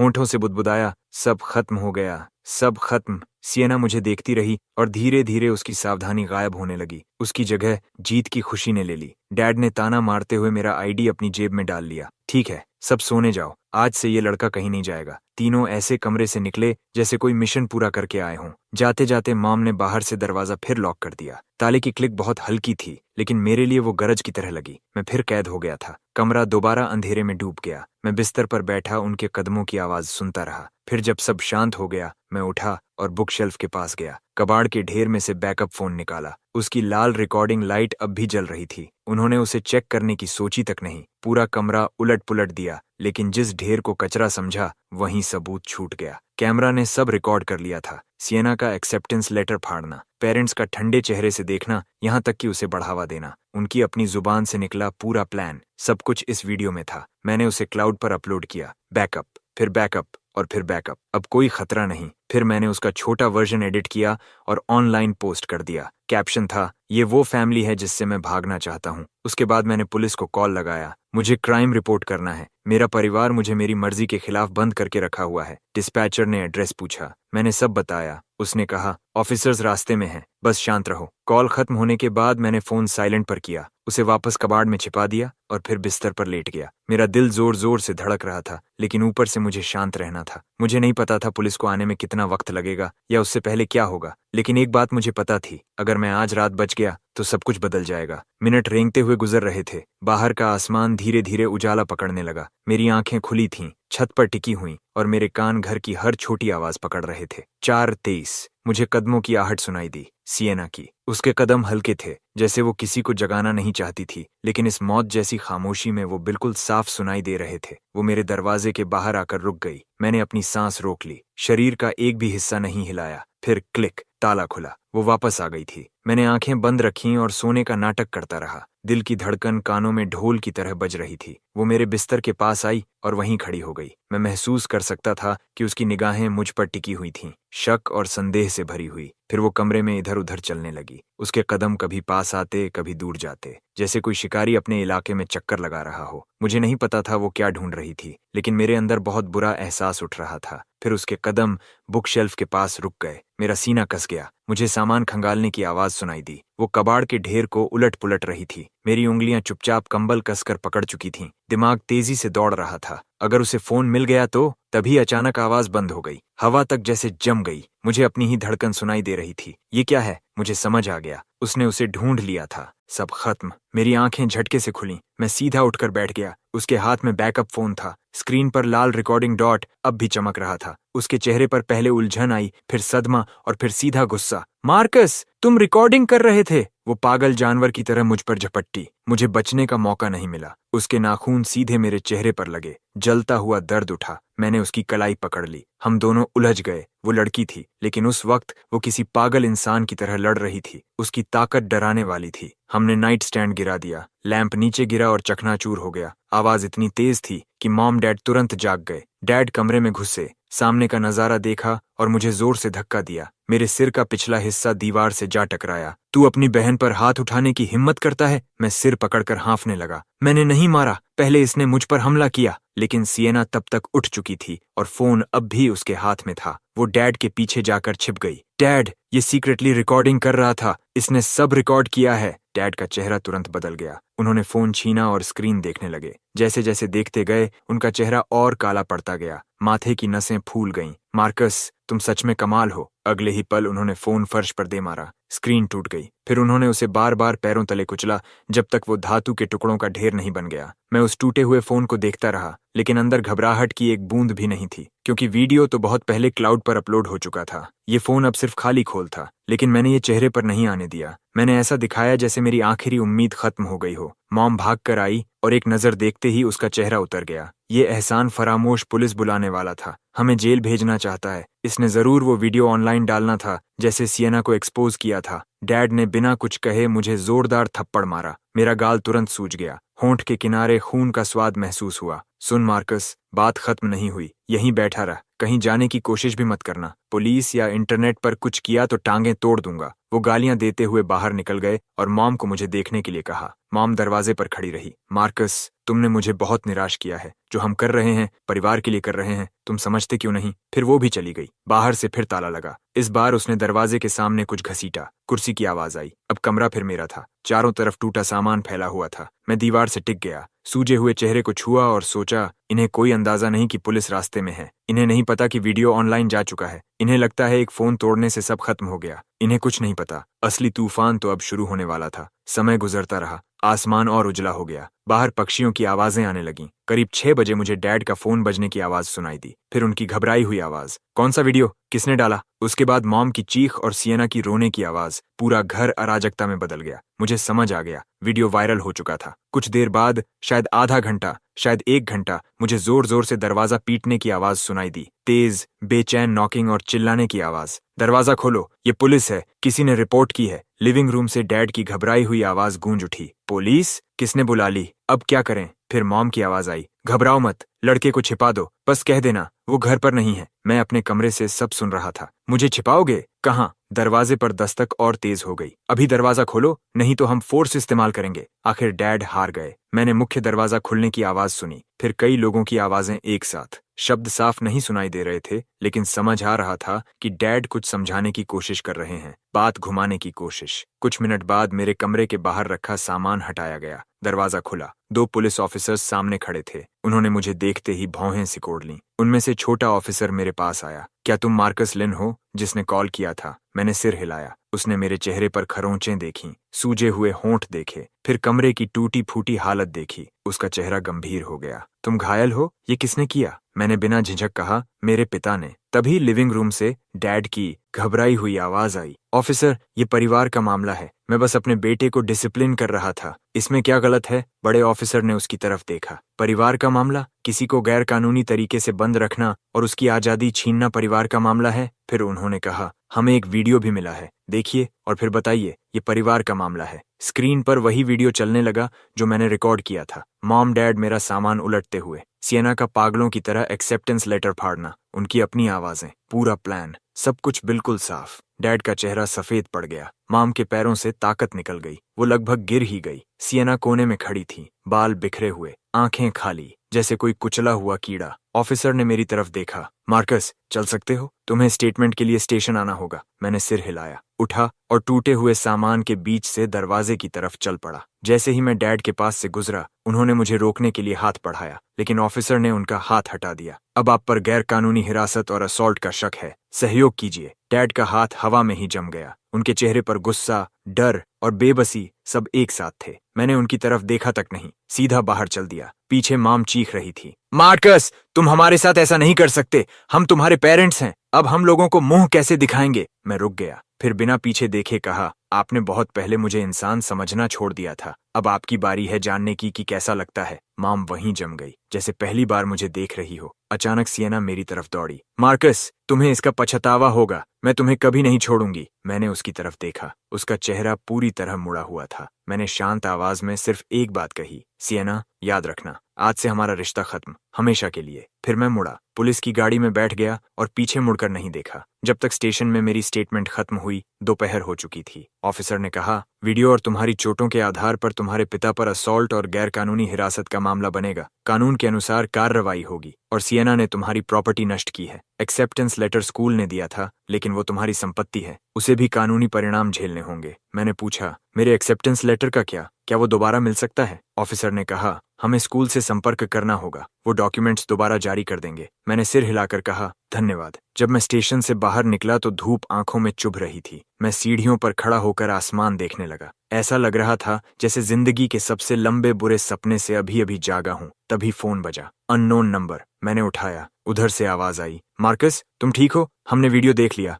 बैकग्राउंड में और लोगों की आवाजें थीं, मेरे रूममेट्स। मैंने कहा, मैं ठीक हूं, मैंने पुलिस बुला ली थी। दूसरी तरफ खुशी से शोर मच गया। नोलन की आवाज आई, भगवान का शुक्र है, हम बहुत परेशान थे। कहाँ हो, लेने आए? मैं मुस्कुराया, जरूरत नहीं। कॉल काटने के बाद मैं वहीं खड़ा काफी देर सोचता रहा। अब क्या? मेरा आईडी डैड के पास था, लेटर टुकड़ों में बदल चुका था, पैसे नहीं थे, रहने की जगह नहीं थी, लेकिन मुझे जरा भी डर नहीं लग रहा था, क्योंकि सबसे मुश्किल कदम मैं पहले ही पार कर चुका था। बाकी सब सिर्फ पेपर वर्क था। मैं स्कूल जाकर सब समझा सकता था। एक्सेप्टेंस लेटर दोबारा जारी हो सकता था, स्टेशन से नया आईडी बन सकता था, ट्यूशन के लिए स्टूडेंट लोन मिल सकता था। इन सारी समस्याओं का हल था। सिर्फ एक चीज थी जिसे ठीक नहीं किया जा सकता था, मेरा परिवार। और अब मैंने अपने हाथों से उस जहर को अपनी जिंदगी से काट कर बाहर फेंक दिया था। मैं स्टेशन गया और टेम्पोरेरी आईडी बनवाया। अपनी बची हुई आखिरी रकम से शहर का ट्रेन टिकट खरीदा। जब तक मैं ट्रेन में चढ़ा, शाम हो चुकी थी। डूबते सूरज की रोशनी खिड़की से मेरी सीट पर पड़ रही थी। मैं शीशे से सिर टिकाकर बाहर तेजी से भागते नजारों को देखता रहा। तभी एक एहसास मुझे घेरने लगा, ऐसा एहसास जो मैंने पहले कभी महसूस नहीं किया था। हल्कापन, आजादी। तो यही होती है आजादी। मैंने आंखें बंद की और सो गया। कई हफ्तों में ये मेरी सबसे सुकून भरी नींद थी। न कोई बुरा सपना, न अचानक डर कर उठना, बस एक लंबा शांत अंधेरा। जब मेरी आंख खुली, ट्रेन पहुंच चुकी थी। मैं अपना छोटा सा बैग लेकर स्टेशन से बाहर निकला। मेरे सामने एक अनजान शहर खड़ा था। ऊंची ऊंची इमारतें, उस घुटन भरे छोटे शहर जैसा बिल्कुल नहीं। हवा में कुछ था जिसे मैं नाम नहीं दे पा रहा था। उम्मीद, भविष्य, नई जिंदगी की खुशबू। मैंने सबसे सस्ता मोटेल ढूंढा और चेक इन कर लिया। उसके बाद स्कूल से संपर्क करना शुरू किया और अपनी पूरी स्थिति समझाई। एडमिशन ऑफिसर मेरी कहानी सुनकर हैरान रह गया और बोला कि वो जितनी जल्दी हो सके सब प्रोसेस करवा देंगे। उन्होंने कहा, चिंता मत करो। 3 दिन बाद मेरे हाथ में एक नया एक्सेप्टेंस लेटर था। वही पुराना लाल कवर, लेकिन अब उसका मतलब बिल्कुल अलग था। मैंने उसे सीने से लगाया और स्कूल गेट के सामने खड़ा होकर प्रेस्टीज यूनिवर्सिटी का बोर्ड देखा। मेरी आंखें जलने लगीं। जब से मुझे याद है, मुझे गांव में छोड़ दिया गया था, नजरअंदाज किया गया, ऐसे ट्रीट किया गया जैसे मेरा कोई अस्तित्व ही नहीं। मुझे लगता था कि मेरी पूरी जिंदगी सिएना के साए में गुजरेगी, हमेशा उसका स्टेपिंग स्टोन बनकर। लेकिन अब मैं यहाँ खड़ा था, देश की सबसे बड़ी यूनिवर्सिटी के गेट पर, अपनी ताकत से। अब कोई मुझे नीचे खींचने वाला नहीं था। इस पल के बाद मेरी जिंदगी सच में मेरी थी, सिर्फ मेरी। स्कूल के पहले दिन मेरी मुलाकात उन रूममेट्स से हुई जिनसे मैं ऑनलाइन बात करता था। डेरेरिक लंबा और सांवला था, पूरा स्पोर्ट्स वाला लड़का, नोलन चश्मा पहने, शांत और पढ़ाकू टाइप। कंपटीशन स्कॉलरशिप से आया था और माइल्स कम बोलने वाला, लेकिन भरोसेमंद इंसान था। उन्होंने मुझे देखते ही कहा, तो तुम वही मार्कस हो उस वीडियो वाले? यार, असल में तुम काफी अच्छे दिखते हो। मुझे समझ नहीं आया हंसूं या रोऊं। अच्छा दिखता हूँ? मेरा चेहरा अभी तक ठीक नहीं हुआ। नोलन पास आकर गौर से देखने लगा और बोला, अभी भी सूजन है। उन्होंने तुम्हें बहुत मारा था। माइल्स कुछ नहीं बोला। उसने बस अपने बैग से ऑइंटमेंट निकाली और मुझे दे दी। मैंने उसे लिया और सीने में गर्माहट सी फैल गई। मैंने धीरे से कहा,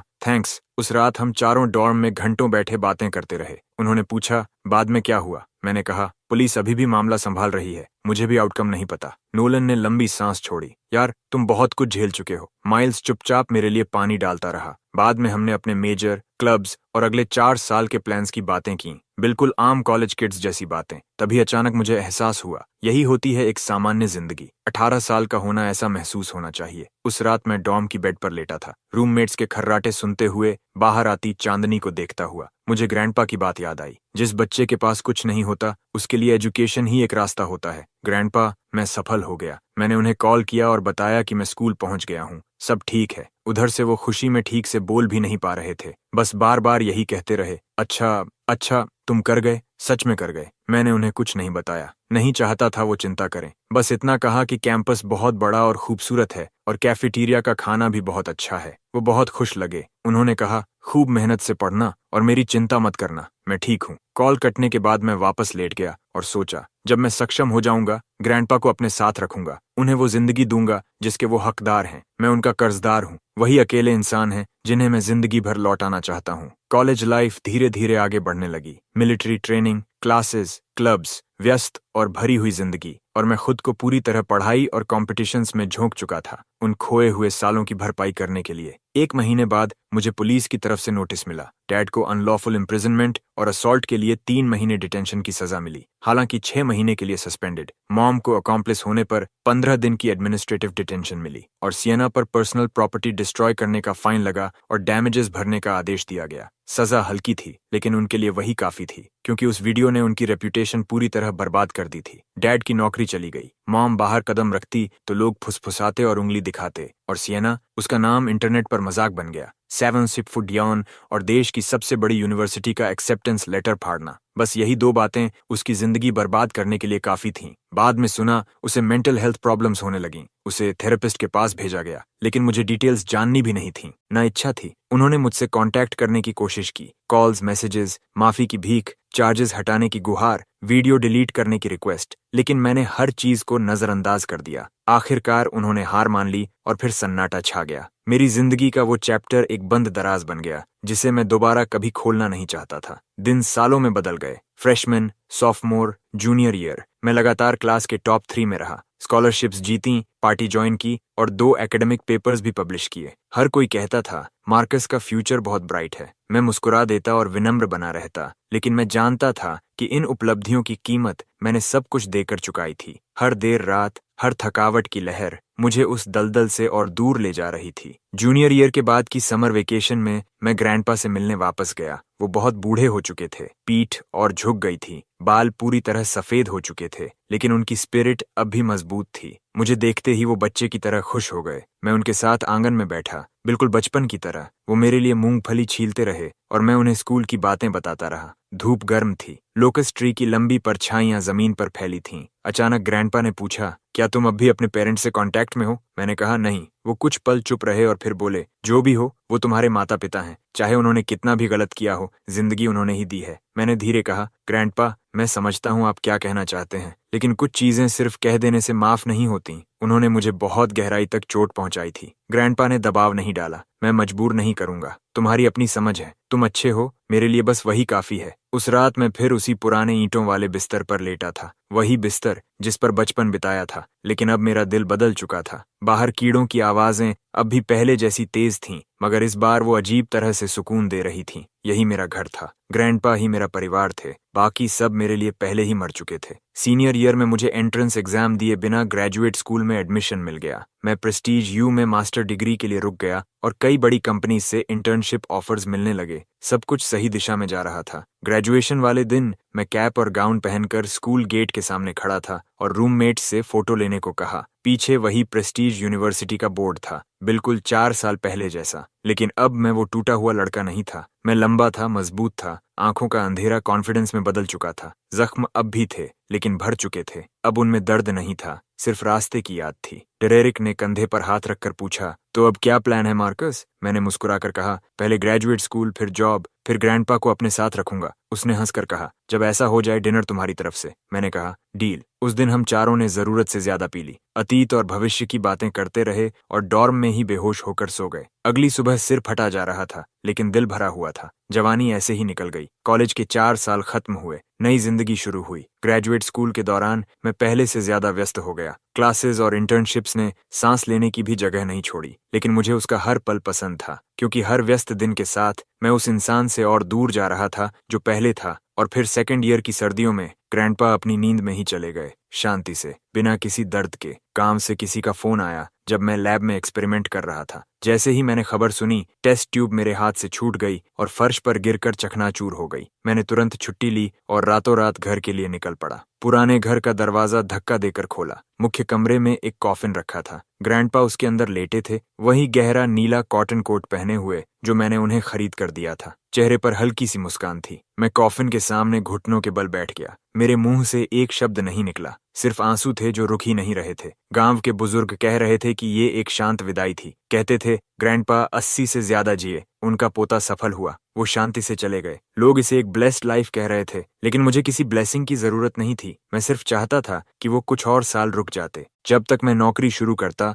पैसे कमाता, उन्हें शहर लाता, एक असली घर में रखता, अच्छा खाना खिलाता। मैंने अभी तक इनमें से कुछ भी नहीं किया था। फिर वो कैसे जा सकते थे? दफनाने वाले दिन बर्फ गिर रही थी। मैं खुद ग्रैंडपा की एशेज लेकर पुराने घर के पीछे पहाड़ी पर गया और वहीं दफनाया। ऊपर से पूरा गांव दिखाई देता था और वो पुराना लोकस ट्री भी। मैं उनकी कब्र के सामने बहुत देर तक खड़ा रहा, जब तक बर्फ मेरे कंधों को सफेद नहीं कर गई। ग्रैंडपा, बस इंतजार करना, मैं कुछ बनकर दिखाऊंगा, मैं आपको गर्व महसूस करवाऊंगा। हवा मेरी आवाज अपने साथ ले गई, लेकिन मुझे पता था उन्होंने सुन लिया होगा। फ्यूनरल के बाद मैं वापस स्कूल लौट गया। सारे दुख को दिल के सबसे गहरे हिस्से में दफना दिया और पहले से ज्यादा मेहनत करने लगा। मैं सफल होकर रहूंगा, ये ग्रैंडपा से किया वादा था और खुद से भी। फाइनल ईयर में मैंने ऑनर्स के साथ ग्रेजुएशन की और कई बड़ी कंपनीज से ऑफर्स मिले। मैंने एक टेक जायंट चुना। स्टार्टिंग सैलरी साल के 500,000 यूएन। एक गांव के लड़के के लिए ये ऐसा नंबर था जिसे देखने की हिम्मत भी मैंने कभी नहीं की थी। नौकरी के पहले दिन मैं उस चमकती ऑफिस बिल्डिंग के नीचे खड़ा था,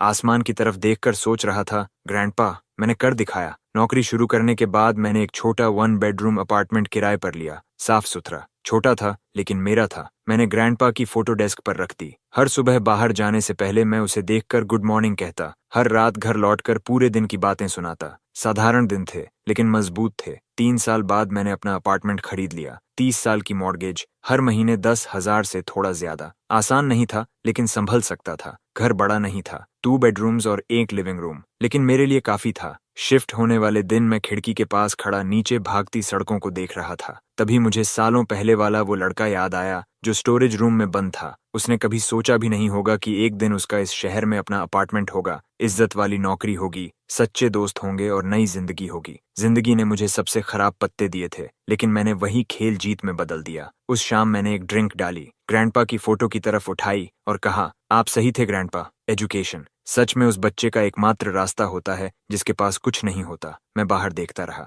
चांदनी बहुत चमकीली थी, बिल्कुल उसी गर्मी की रात जैसी जब ग्रैंडपा पुराने लोकस ट्री के नीचे बैठकर कहानियां सुनाते थे। ऐसा लग रहा था जैसे कल की बात हो। जिंदगी शांत और स्थिर चल रही थी, काम अच्छा चल रहा था। कभी कभी पुराने रूममेट से मिल लेता था। जिंदगी साधारण थी लेकिन पूरी थी। फिर एक दिन वो शांति टूट गई। नौकरी के चौथे साल का वीकेंड था। मैं घर पर किताब पढ़ रहा था जब फोन बजा। Unknown number. मैंने थोड़ी देर सोचा और उठा लिया। उधर से एक बूढ़ी औरत की अनजान आवाज आई, क्या तुम मार्कस हो? मैंने कहा, हाँ कौन? वो कुछ पल चुप रही, फिर एक बात कही जिसने मेरे पूरे शरीर में ठंड दौड़ा दी। मैं तुम्हारी ग्रैंडमदर हूँ। ग्रैंडमदर, ये शब्द मेरे लिए इतना अजनबी था कि जैसे मैं भूल ही चुका था कि वो अस्तित्व में है। मार्कस, क्या तुम हॉस्पिटल आ सकते हो? तुम्हारी माँ अब ज्यादा नहीं बचेंगी। मैं बहुत देर तक चुप रहा। दिमाग पूरी तरह खाली हो गया। ग्रैंडमा की आवाज कांपने लगी। मार्कस, मुझे पता है उन्होंने तुम्हारे साथ गलत किया, लेकिन वो तुम्हारी माँ है। उसकी आखिरी सांसें चल रही हैं। वो तुम्हें आखिरी बार देखना चाहती है। मैंने पूछा, क्या हुआ उन्हें? जवाब आया, लेट स्टेज लिवर कैंसर। जब तक पता चला बहुत देर हो चुकी थी। डॉक्टर्स कह रहे हैं उसके पास बस कुछ दिन बचे हैं। मैं काउच पर पीछे झुक गया और छत को घूरने लगा। समझ नहीं आ रहा था क्या कहूँ। उस दिन के बाद 7 साल गुजर चुके थे। मैंने उनमें से किसी को नहीं देखा था, ना एक फोन कॉल, ना एक मैसेज। मैंने सोचा था कि हमारी राहें दोबारा कभी नहीं टकराएंगी। मैंने कभी नहीं सोचा था कि वजह ये होगी। ग्रैंडमा दूसरी तरफ लाइन पर इंतजार करती रहीं। उनकी दबाई हुई सिसकियां सुनाई दे रही थीं। मैंने धीरे से कहा, एड्रेस भेज दीजिए। कॉल काटने के बाद मैं बहुत देर तक काउच पर बैठा रहा। दिमाग पूरी तरह उलझा हुआ था। यादें लौटने लगीं। वो दिन जब मैं उस कमरे में बंद था, वो रातें जब मार और चीखें गूंजती थीं, वो फाड़ा हुआ एक्सेप्टेंस लेटर। वो घाव बहुत पहले भर चुके थे लेकिन अब फिर दर्द करने लगे थे। क्या मुझे जाना चाहिए? ये सवाल पूरे दिन मेरा पीछा करता रहा। आखिर में मैंने जाने का फैसला किया। माफ करने के लिए नहीं, बस इस चैप्टर के आखिर में एक फुल स्टॉप लगाने के लिए। अगले दिन मैंने काम से छुट्टी ली और हॉस्पिटल पहुंच गया। एक म्यूनिसिपल हॉस्पिटल। ग्रैंडमा के भेजे हुए एड्रेस से वार्ड ढूंढ लिया। जैसे ही मैंने दरवाजा खोला, मैं उसे देखता रह गया। मॉम हॉस्पिटल बेड पर लेटी थीं। इतनी दुबली कि पहचानना मुश्किल था। चेहरा मोम जैसा पीला, शरीर में सिर्फ हड्डियां बची थीं, बाल सफेद और बिखरे हुए। 7 साल पहले वाली तेज बोलने वाली औरत से बिल्कुल अलग। ग्रैंडमा मुझे देखते ही दौड़ कर आईं और मेरा हाथ पकड़ लिया। मार्कस, तुम आ गए, तुम आ गए। वो बस यही दोहराती रहीं। मैंने कुछ नहीं कहा, बस बिस्तर के पास खड़ा होकर उस मरती हुई औरत को देखता रहा। मॉम ने धीरे से आंखें खोली। धुंधली नजरें मेरे चेहरे पर आकर ठहर गईं। होंठ हिले। बहुत धीमी आवाज निकली, मार्कस। अचानक उनकी आंखों से आंसू बहने लगे। वो हाथ उठाने की कोशिश कर रही थीं, लेकिन उनमें ताकत नहीं थी। हाथ बस कांप रहा था। तुम आए, सच में मुझे देखने आए? मैंने कोई जवाब नहीं दिया, बस वहीं खड़ा रहा। अजीब बात थी, मेरे दिल में कुछ नहीं था, ना नफरत ना दुख, सिर्फ एक अजीब सी सुन्नता। मॉम टूटे फूटे शब्दों में बोलती रहीं। आवाज गले से जैसे मुश्किल से निकल रही थी। मार्कस, मुझे माफ कर दो। इतने सालों से मैं तुमसे माफी मांगना चाहती थी, लेकिन हिम्मत नहीं हुई। वो कई बार खांसी में टूट गईं। ग्रैंडमा भागकर पीठ सहलाने लगीं। मैं अब भी वहीं खड़ा था। काफी देर बाद उन्होंने फिर बोलना शुरू किया। मैंने जिंदगी में बहुत गलतियां की, लेकिन सबसे ज्यादा तुम्हारे साथ। मैंने हमेशा तुम्हारी बहन को चुना, तुम्हें गांव में छोड़ दिया, कभी पीछे मुड़कर नहीं देखा। मैं इंसान कहलाने के लायक भी नहीं हूँ। मैं उन्हें रोकना चाहता था, बस, लेकिन वो और बेचैन हो गईं, जैसे बची हुई आखिरी ताकत भी खत्म हो रही हो। उनकी आंखें मुझ पर टिकी थीं, उनमें सिर्फ विनती थी। मार्कस, क्या तुम मुझे माफ कर सकते हो? मुझे पता है मैं इसके लायक नहीं हूँ, लेकिन जाने से पहले बस एक बार मुझे मॉम कह दो। पूरा कमरा अचानक शांत हो गया। सिर्फ हार्ट मॉनिटर की बीप सुनाई दे रही थी। मैं उन्हें देखता रहा, उस औरत को जिसने मुझे जिंदगी दी लेकिन कभी प्यार नहीं दिया। उस सूखे हुए शरीर को देखकर मेरे अंदर अजीब भावनाएं उठीं। क्या मैं उनसे नफरत करता था? कभी करता था। वो रातें स्टोरेज रूम में बंद, वो साल जब मैं जैसे था ही नहीं, वो दिन जब मेरे सपनों को उनकी मौजूदगी में तोड़ दिया गया। सब कुछ मेरी हड्डियों में लिखा हुआ था, लेकिन अब उन्हें मौत के किनारे देखकर समझ आया कि नफरत बहुत पहले खत्म हो चुकी थी। माफी नहीं, बस परवाह खत्म हो गई थी। मैंने शांत आवाज में कहा, अब मैं आपसे नफरत नहीं करता। मॉम वहीं रुक गई। फिर मैंने कहा, लेकिन मैं आपको माफ भी नहीं कर सकता। मैं आगे बोला, आप चाहती हैं कि मैं आपको मॉम कहूं, मैं नहीं कह सकता। इतने सालों में मेरे दिल में मॉम शब्द के लिए कभी कोई जगह नहीं बनी। वहां सिर्फ ग्रैंडपा थे। मॉम का शरीर कांपने लगा, जैसे उनकी आखिरी ताकत भी खत्म हो गई हो। मुंह खुला, लेकिन आवाज की जगह सिर्फ टूटी हुई सिसकियां निकलीं। ग्रैंडमा घबरा गईं। मेरा हाथ पकड़कर बोली, मार्कस, बस एक बार कह दो, उसे शांति से जाने दो। मैंने सिर हिलाया और बाहर जाने के लिए मुड़ गया। दरवाजे तक पहुंचा ही था कि पीछे से मॉम की टूटी हुई आवाज आई, मार्कस, मैं गलत थी, सच में गलत थी। मैं रुक गया, लेकिन पीछे नहीं मुड़ा। कुछ सेकंड वहीं खड़ा रहा, फिर दरवाजा खोलकर बाहर निकल गया। हॉलवे पूरी तरह शांत था। मैं दीवार से टिक गया, आंखें बंद कर लीं, गहरी सांसें लेने लगा। दिल बहुत तेज धड़क रहा था, लेकिन कोई पछतावा नहीं था। हॉस्पिटल के बाहर एक बेंच पर जाकर बैठ गया। आधा पैकेट सिगरेट खत्म कर दिया। लोगों को आते जाते देखता रहा। कोई रोते हुए अंदर जा रहा था, कोई मुस्कुराते हुए बाहर आ रहा था। जन्म, बुढ़ापा, बीमारी, मौत, जिंदगी बस इतनी ही थी। तभी फोन बजा। ग्रैंडमा थी। मैंने कुछ पल सोचा, फिर कॉल उठा ली। उनकी आवाज थकी हुई थी। मार्कस, मुझे दोष मत देना तुम्हें बुलाने के लिए। तुम्हारी माँ सच में आखिरी समय में है। मुझे पता है उन्होंने गलत किया, लेकिन उसे सच में पछतावा है। इन सालों में उसने एक दिन भी तुम्हारा नाम लेना नहीं छोड़ा। मैं चुप रहा। उस घटना के बाद उसे कभी एक भी सुकून भरी रात की नींद नहीं मिली। तुम्हारे पिता की नौकरी चली गई। वो पूरा दिन शराब पीते रहते थे। दोनों हर दिन लड़ते थे। आखिरकार उनका डिवोर्स हो गया। और तुम्हारी बहन, परिवार पूरी तरह टूट गया। मैंने पूछा, सियना का क्या हुआ? ग्रैंडमा कुछ पल चुप रहीं। उसका नाम भी मत लो, वो लड़की खत्म हो चुकी है। सब कुछ उजागर होने के बाद उस सदमे ने उसके अंदर कुछ तोड़ दिया। हालत लगातार बिगड़ती गई। अब वो साइकियाट्रिक फैसिलिटी में है। कभी अच्छे दिन, कभी बुरे। मैं सुनता रहा। मुझे कुछ महसूस नहीं हुआ, न संतोष, न दया, बस एक शांत एहसास कि कार्मा सच में होता है। मार्कस, मुझे पता है, लेकिन तुम्हारी माँ के पास सच में बहुत कम समय है। क्या तुम उसे देखने नहीं आ सकते? मैंने शांत आवाज में कहा, ग्रैंडमा, मैं आ चुका हूँ। मैंने उन्हें देख लिया। मैं बस इतना ही दे सकता हूँ। दूसरी तरफ ग्रैंडमा रोने लगी। तुम्हारा दिल इतना पत्थर कैसे हो गया? मैंने कहा, मेरा दिल पत्थर नहीं है। बहुत पहले उन्होंने उसे तोड़ दिया था। आपको मुझसे नहीं, उनसे पूछना चाहिए कि उन्होंने मेरे साथ क्या किया था। ग्रैंडमा चुप हो गईं। बहुत देर बाद उन्होंने लंबी सांस छोड़ी। ठीक है, मैं तुम्हें मजबूर नहीं करूंगी। तुम्हारी अपनी जिंदगी है, बस अपना ख्याल रखना। मैंने कॉल काट दी। कुछ देर और बेंच पर बैठा रहा, फिर घर लौट आया। दिन बाद ग्रैंडमा का फिर कॉल आया। उन्होंने बताया कि मॉम चली गईं। आखिरी वक्त तक वो मेरा नाम बड़बड़ाती रहीं। मैंने सुना और सिर्फ कहा, मैं समझ गया। मैंने पूछा, फ्यूनरल कब है? जवाब आया, परसों। मैंने कहा, मैं आऊंगा। कॉल खत्म होने के बाद मैं खिड़की के सामने खड़ा शहर की रोशनी देखता रहा। समझ नहीं पा रहा था क्या महसूस कर रहा हूँ। शायद हल्का सा दर्द, लेकिन उससे ज्यादा राहत। जिस औरत ने मुझे जन्म दिया था वो चली गई थी, लेकिन मुझे माँ खोने का दुख नहीं था। सिर्फ ऐसा लग रहा था जैसे धूल आखिरकार बैठ गई हो, जैसे किसी किताब का आखिरी पन्ना पलट गया हो। कहानी चाहे कितनी भी बुरी रही हो, कम से कम खत्म तो हो गई। फ्यूनरल वाले दिन मैं गया। भीड़ में खड़ा मॉम की फोटो देखता रहा। तस्वीर 7 साल पुरानी थी, बीमारी से पहले की। चेहरे पर वही तेज और कटती हुई मुस्कान। ज्यादा लोग नहीं आए थे। कुछ दूर के रिश्तेदार, ग्रैंडमा और ग्रैंडपा की तरफ के लोग, मॉम के रिश्तेदार, और एक इंसान जिसे देखकर मैं रुक गया, मेरे पिता। वो बहुत बूढ़े लग रहे थे। बाल सफेद हो चुके थे, पीठ झुक गई थी, पूरा शरीर सिकुड़ गया था। वो मॉर्निंग हॉल में सफेद कपड़े पहने खड़े थे, चेहरा बिल्कुल खाली। जब उन्होंने मुझे देखा, उनकी आंखों में कुछ हिला, जैसे कुछ कहना चाहते हों, लेकिन आखिर में कुछ नहीं बोले। बस सिर झुकाकर कागज की ऑफरिंग्स जलाते रहे। मैंने उन्हें कोई जवाब नहीं दिया, बस रिचुअल्स पूरे किए। इंसेंस जलाई, झुका और जाकर कोने में खड़ा हो गया। ग्रैंडमा मेरे पास आई। मार्कस, तुम आ गए, बस इतना ही काफी है। अब तुम्हारी माँ शांति से जा सकेगी। मैंने सिर हिलाया, और कुछ कहने को नहीं था। सर्विस खत्म होने के बाद लोग एक एक करके चले गए। आखिर में सिर्फ करीबी लोग बचे। डैड अब भी घुटनों के बल बैठे पेपर ऑफरिंग्स जला रहे थे। आग की रोशनी उनके बूढ़े चेहरे पर पड़ रही थी। मैं उनकी पीठ देखता रहा। अजीब दूरी महसूस हुई। ये मेरे पिता थे, वो आदमी जो कभी सबके ऊपर खड़ा रहता था, वो आदमी जिसने मुझे डंडे और मुक्कों से मारा था, जिसने मुझे कमरे में बंद किया था, अब वही यहाँ एक टूटे हुए आदमी की तरह घुटनों पर था। शायद उन्होंने मेरी नजर महसूस कर ली। वो मुड़े और मेरी तरफ देखा। आंखें लाल थीं, होंठ हिले। मार्कस, मुझे माफ कर दो। इतने सालों से मैं तुमसे माफी मांगना चाहता था, लेकिन हिम्मत नहीं हुई। अब तुम्हारी माँ भी चली गई, मेरे पास भी ज्यादा साल नहीं बचे। क्या तुम मुझे माफ कर सकते हो? मैं उन्हें देखता रहा, उस आदमी को जिससे मैं कभी अपनी पूरी रूह से नफरत करता था। अब वो मेरे सामने खड़ा था, पूरी तरह टूटा हुआ। मैंने शांत आवाज में कहा, जानते हो, बचपन में एक बात मैं कभी समझ नहीं पाया। दूसरे पेरेंट्स अपने बच्चों से प्यार क्यों करते थे, लेकिन मेरे पेरेंट्स मुझे बोझ क्यों समझते थे? मैं कुछ पल रुका। आखिरकार मुझे जवाब मिल गया। मुझ में कुछ गलत नहीं था, गलत तुम थे। तुम पेरेंट कहलाने लायक नहीं थे। डैड का चेहरा ऐसे कांपा जैसे किसी ने जोरदार थप्पड़ मारा हो। मैंने आगे कहा, तुम पूछते हो क्या मैं तुम्हें माफ कर सकता हूँ? मेरा जवाब वही है जो मैंने उसे दिया था। मैं अब तुमसे नफरत नहीं करता, लेकिन मैं तुम्हें कभी माफ नहीं करूंगा, इस जिंदगी में नहीं। डैड वहीं जम गए, आंसू और तेजी से बहने लगे। उन्होंने मेरा हाथ पकड़ना चाहा। मैं एक कदम पीछे हट गया। और एक बात, आज के बाद हमारा कोई रिश्ता नहीं। तुम अपनी जिंदगी जियो, मैं अपनी। जन्म,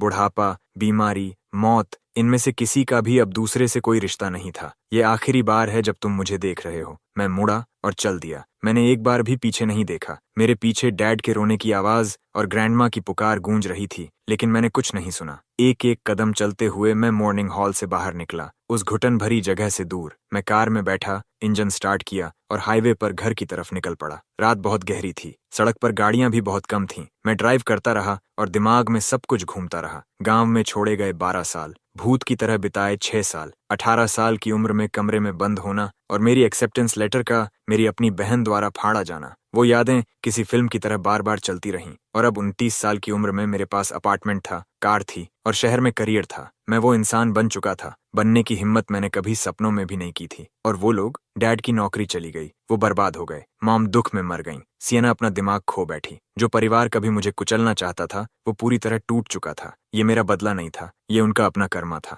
घर पहुंचने से पहले रास्ते में मैं एक रेस्ट स्टॉप पर रुका। रात की हवा में खड़ा होकर मैंने सितारों की तरफ देखा और अचानक ग्रैंडपा याद आ गए। पुराना लोकस ट्री और उनकी आवाज, जिस बच्चे के पास कुछ नहीं होता, उसके लिए एजुकेशन ही बाहर निकलने का रास्ता है। ग्रैंडपा, मैं बाहर निकल आया। मैं वही बन गया जो आप चाहते थे। मेरी आंखें जलने लगीं, लेकिन मैंने आंसुओं को गिरने नहीं दिया। मैंने बस गहरी सांस ली, वापस कार में बैठा और ड्राइव करता रहा। सुबह 3 बजे मैं घर पहुंचा। बिस्तर पर लेटकर खिड़की से बाहर उजाला होते आसमान को देखता रहा। सीने में ऐसा हल्कापन था जो मैंने पहले कभी महसूस नहीं किया था। सारी कड़वाहट, प्यार और नफरत का वो उलझा जाल, आज के बाद उसका मुझसे कोई रिश्ता नहीं था। आखिरकार मैं अतीत छोड़कर नई जिंदगी शुरू कर सकता था। 1 साल बाद मुझे प्रमोशन मिला। मैं डिपार्टमेंट का सबसे कम उम्र का मैनेजर बन गया और सैलरी दोगुनी हो गई। उसी साल मेरी मुलाकात किसी से हुई। उसका नाम रेन था। वो बगल वाले डिपार्टमेंट की डिजाइनर थी, खूबसूरत। जब वो मुस्कुराती थी तो उसकी आंखें आधे चांद जैसी मुड़ जाती थीं। हम एक वर्क प्रोजेक्ट के दौरान मिले और जल्दी ही करीब आ गए।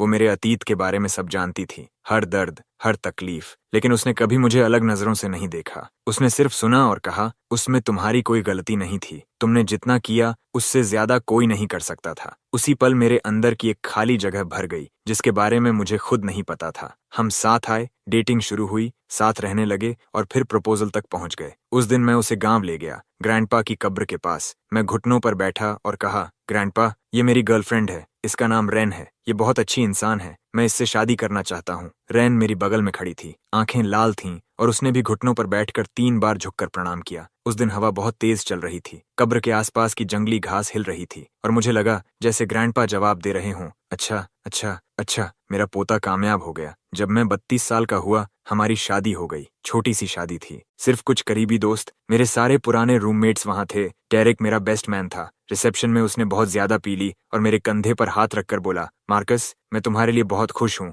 आखिरकार तुम सफल हो गए। मैं मुस्कुराया, हाँ, आखिरकार। 1 साल बाद रेन प्रेग्नेंट हुई। 10 महीने बाद हमारी बेटी पैदा हुई। मैंने उसका नाम सीसी रखा। सी यानी रिमेम्बरेंस, ग्रैंडपा की याद में। जिस पल मैंने उसे पहली बार गोद में उठाया, मैं रो पड़ा। 30 साल से ज्यादा जिंदगी जीने के बाद पहली बार मैंने ऐसा एहसास महसूस किया। तो यही होता है खून का रिश्ता, यही होता है किसी के लिए जरूरी होना, यही फैमिली होती है। मैंने अपनी छोटी सी बेटी को देखा और कसम खाई कि मैं अच्छा पिता बनूंगा। मैं उसे कभी वो सब नहीं सहने दूंगा जो मैंने सहा। मैं उस जिंदगी ने जो मुझसे छीना था, मैंने वो अपने हाथों से वापस लिया और उससे भी ज्यादा। खुद को कभी मत छोड़ो, क्योंकि तुम्हें नहीं पता दूसरी तरफ तुम्हारे लिए कौन सा नज़ारा इंतज़ार कर रहा है।